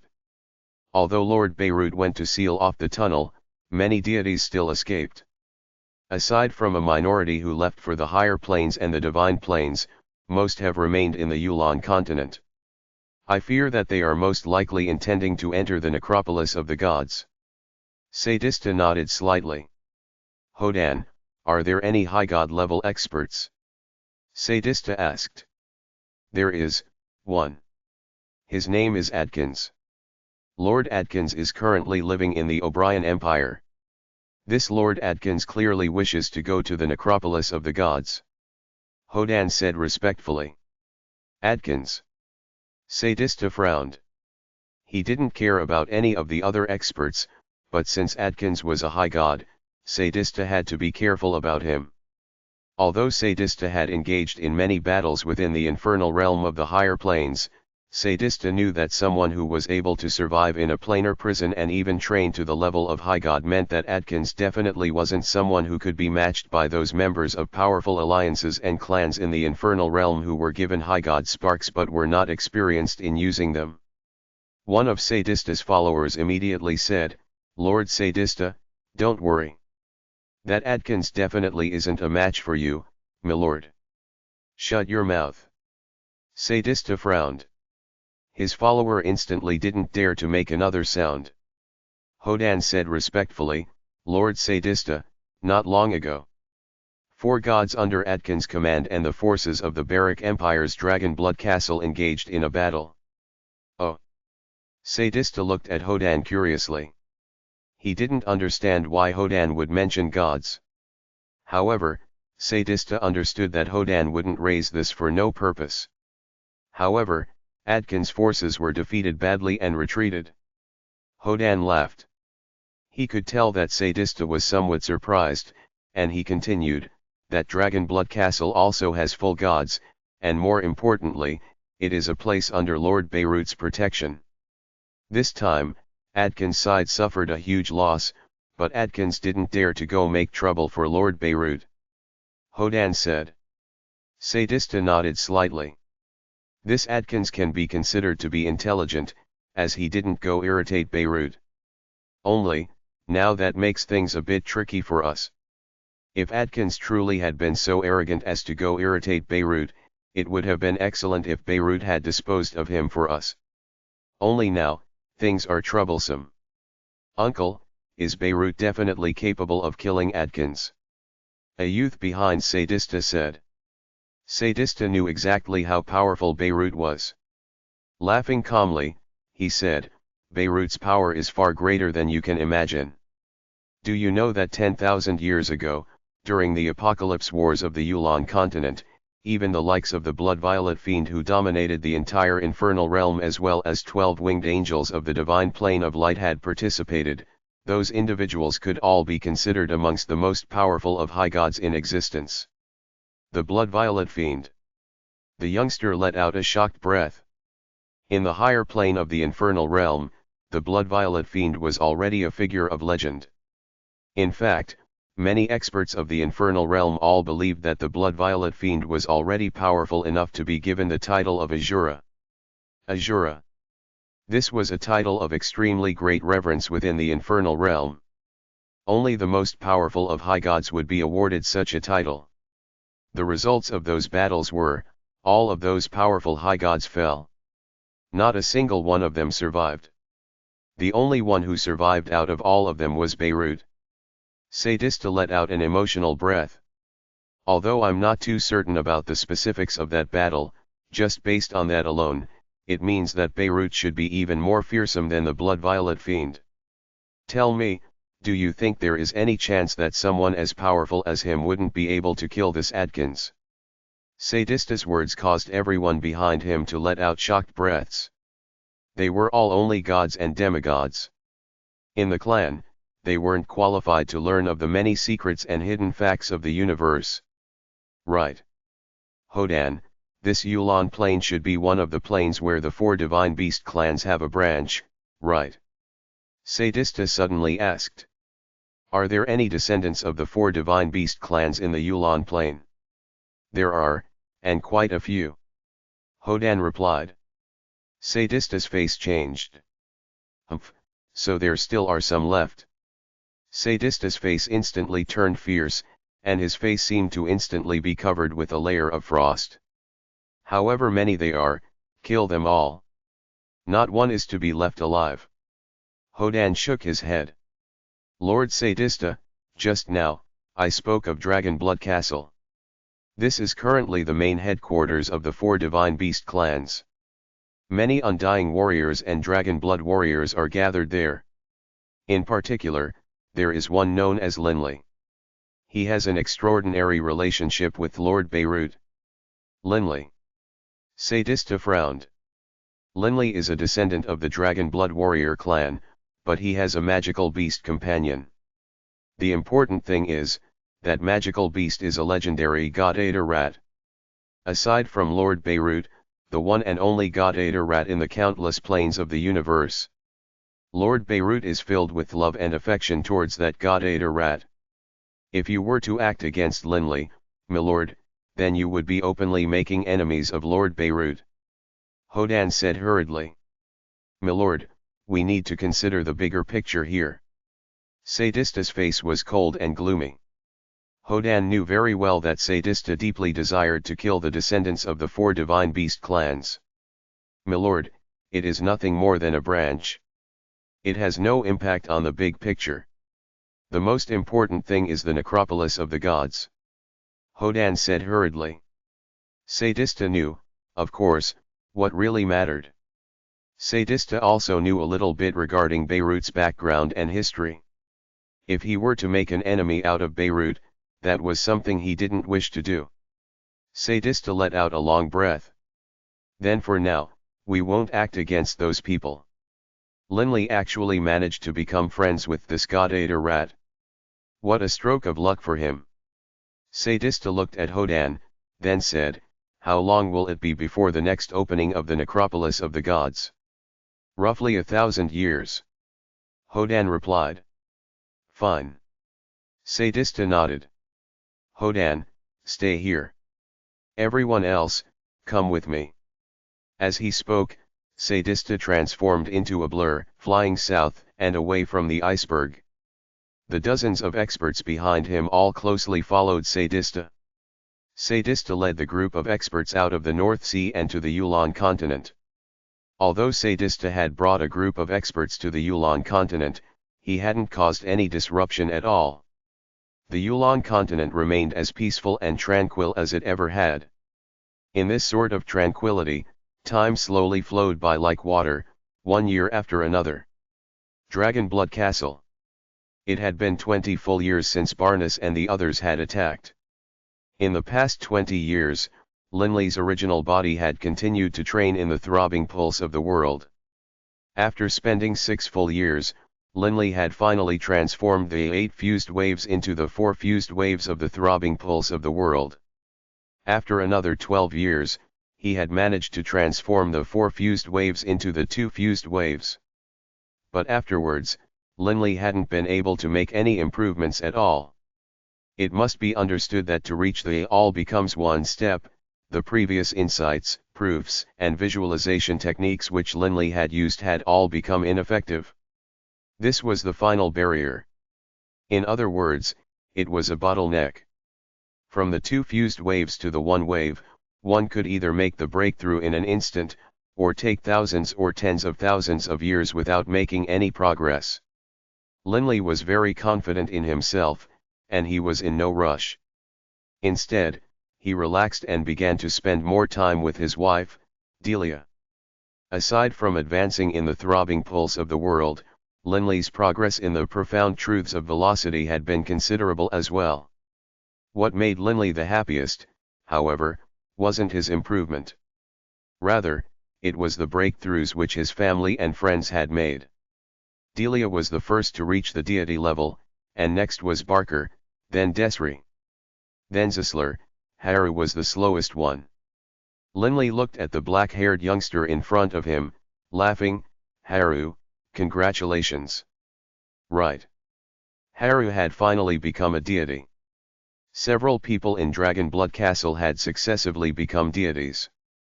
In addition, the war god and the high priest had finished fusing with the god-level divine sparks and become gods. Everyone's power had improved. Naturally, everyone was delighted. It was all thanks to your benevolence, Master. In human form, Haru remained as respectful as ever. Linley laughed. Haru, no need to be so reserved around me. You can now go wherever you like. Next to Linley, Delia laughed. I think Haru will definitely go show off to those 3 dragons. Haru, am I right? Haru could only laugh honestly. Whenever Haru thought about the future, he couldn't help but feel delighted. Who would have imagined that he, a black cloud panther, a magical beast of the 9th rank, would become a deity? After Haru left, Linley paused for a moment, then said to Delia, Delia, I'm planning to leave Dragonblood Castle for a time. HRM. Delia was somewhat surprised. Linley explained, I've already reached a bottleneck in the throbbing pulse of the world. I want to go out for a while and experience the world for a bit. Perhaps that way, I will more easily reach a sudden insight and thus break through. This throbbing pulse of the world was a fairly high-level profound mystery of the laws of the earth. To break through truly was very hard. Then I'll go with you. Delia didn't want to part from him. Haha, I'm not going to other planes, just for a stroll around the Yulan continent. I can engage in communication via divine sense with you at any time. Linley laughed. Delia laughed as well. Now that Delia was also a deity, given that the Yulan continent was only so large, Delia's divine sense was enough to search for and find Linley. All right. Delia nodded and laughed. When are you planning to head out? Tomorrow. Linley said. What about Bibi? Delia asked. He'll come with me. Linley laughed. In the past, Bibi and I had spent 3 years together in the mountain range of magical beasts. That was the place where I first sensed the throbbing pulse of the world. The next morning, at dawn, just as the sun rose. Linley didn't tell anyone else about this trip. Only Delia knew about it. After bidding Delia farewell, Linley and Bibi secretly flew out of Dragonblood Castle, beginning a life of tourism and roving about in the Yulan continent. Boss, Where shall we go? Raising his head towards the wind, BB asked. I've never paid a visit to the Great Plains of the Far East. Let's go there first. Linley said with a laugh. Linley and BB both transformed into streaks of rainbow light, disappearing into the southeastern horizon. Book 13, Gebados, Chapter 24, The Mountain Range of Death. Linley and BB secretly left Dragon Blood Castle. Nobody knew they were gone. At first, Wharton, Taylor, and the others didn't feel strange upon discovering that Linley wasn't in Dragon Blood Castle. They thought that Linley was training within the pocket dimension. Only after half a month did they discover from Delia that Linley and BB had already left. As for the ordinary guards and maids of Dragon Blood Castle, they only found out about this a long time afterwards. Although after the Dead Cities events, the population of the Rohald Empire had collapsed and it could no longer be termed an empire, there were still quite a number of people living within its borders. Especially in the past 20 years, the population of the Rohald Empire had increased significantly again. The Rohald Empire. Within a quiet little town. In the center of the town was an exceedingly large manor, which had guards within standing ramrod straight. Even the maids didn't dare to giggle and joke around. A gaudily dressed, cruel-looking, middle-aged man walked into the manor. Lord Anraz and Lasi. The guards called out with great respect. Anraz nodded slightly, continuing forward. Soon, he arrived in front of a quiet little courtyard.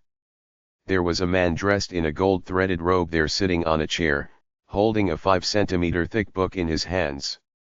Lord Sadista. Anraz bowed respectfully. The man reading the book was Sadista. Sadista had spent the past 20 years in the Yulon Plain in this quiet little town. However, nothing which occurred within the Yulon continent could escape the notice of Sadista. As for Anraz, he was one of the 3 gods under Sadista's control. Anraz, what is it? Sadista continued to read as he said calmly. Anraz said respectfully, Lord Sadista, according to the news we received from Dragon Blood Castle, Linley left Dragon Blood Castle long ago. Sadista hadn't found it too hard to insert some people into Dragon Blood Castle. Sadista cared most about 2 locations, the Imperial Palace of the O'Brien Empire and Dragon Blood Castle. He inserted people into the O'Brien Empire's Imperial Palace to monitor Adkin's activities. After all, in the entire Yulon continent, Sadista was concerned about only 2 persons. One was Adkins, while the other was Beirut. But Beirut's metallic castle didn't permit entry to others at all. Thus, Sadista was unable to insert any spies. All he could do was take a step back and insert people into Dragon Blood Castle instead. Inserting people into Dragon Blood Castle was partially because of Beirut, while partially because of the Dragon Blood Warriors and the Undying Warriors. Whap! He suddenly closed the book, raising his head to look at Anraz. Linley left Dragon Blood Castle. Just by himself? No. That god-eater rat known as BB went with him. Anraz said respectfully. Humph! Sadista let out an unhappy snort. This Linley is always with that god-eater rat. Killing him will be rather difficult. Sadista had never planned to truly give up on killing those descendants of the 4 divine beast clans. This Linley is less than a century old, and yet he is already at such a level. Even in the 4 divine beast clans, he would be considered a top-tier talent. In addition, this is before he's gone back to the ancestral halls of the 4 divine beasts and undergone their baptism. If he undergoes the baptism within their ancestral hall, in a short period of time, a talent such as him will definitely become a major force for the Indigo Prefecture, and another major foe for our clan. Sadista's face was solemn. Sadista knew about the legends of the 4 divine beast clans.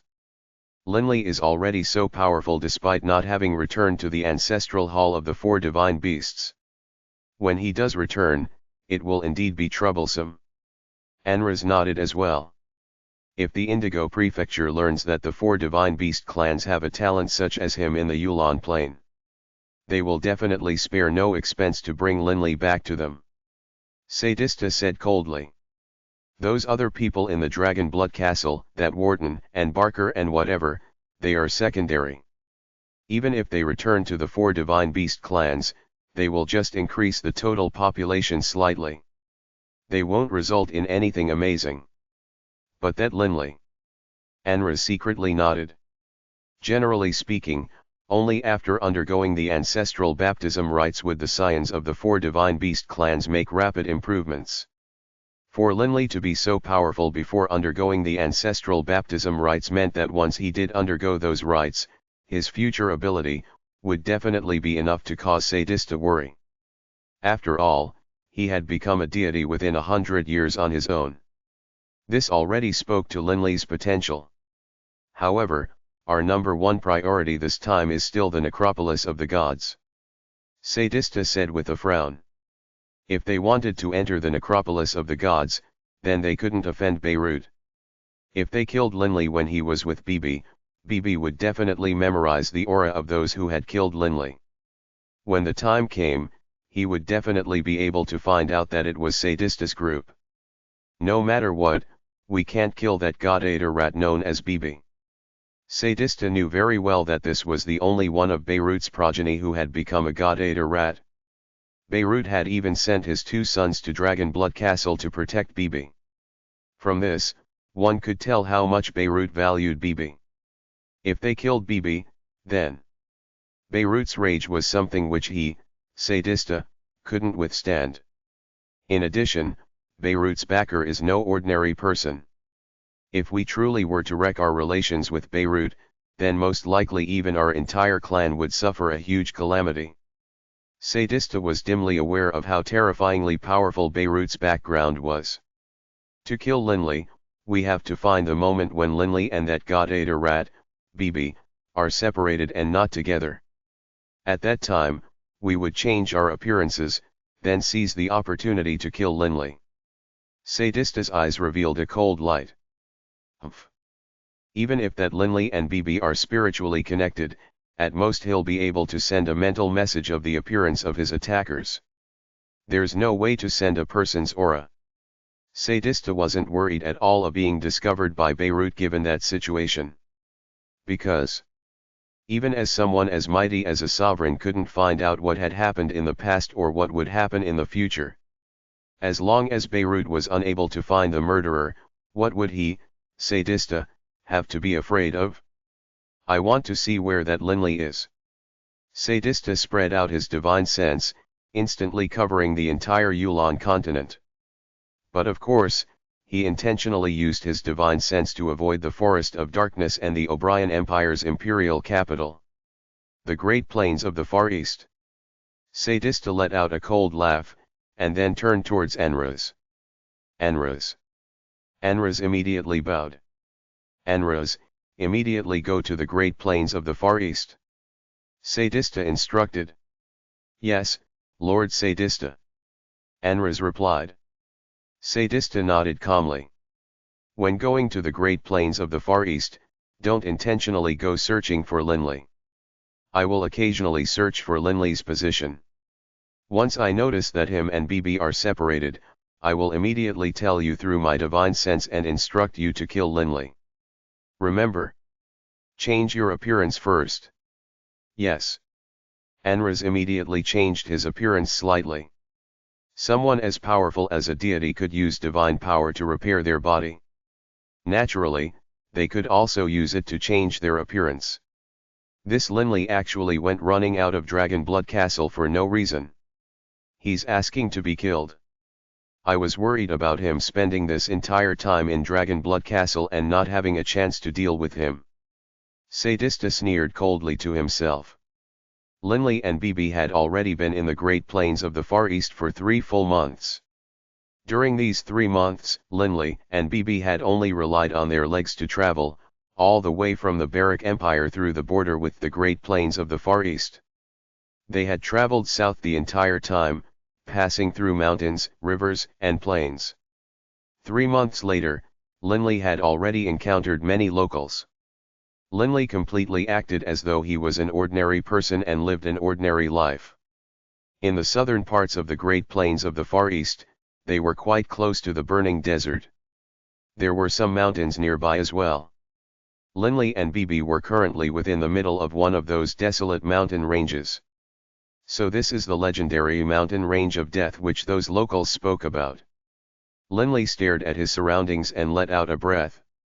However, I haven't discovered any reason for this place to be called the mountain range of death. Linley was dressed in a sleeveless shirt, and his powerful muscles made the shirt bulge out as well.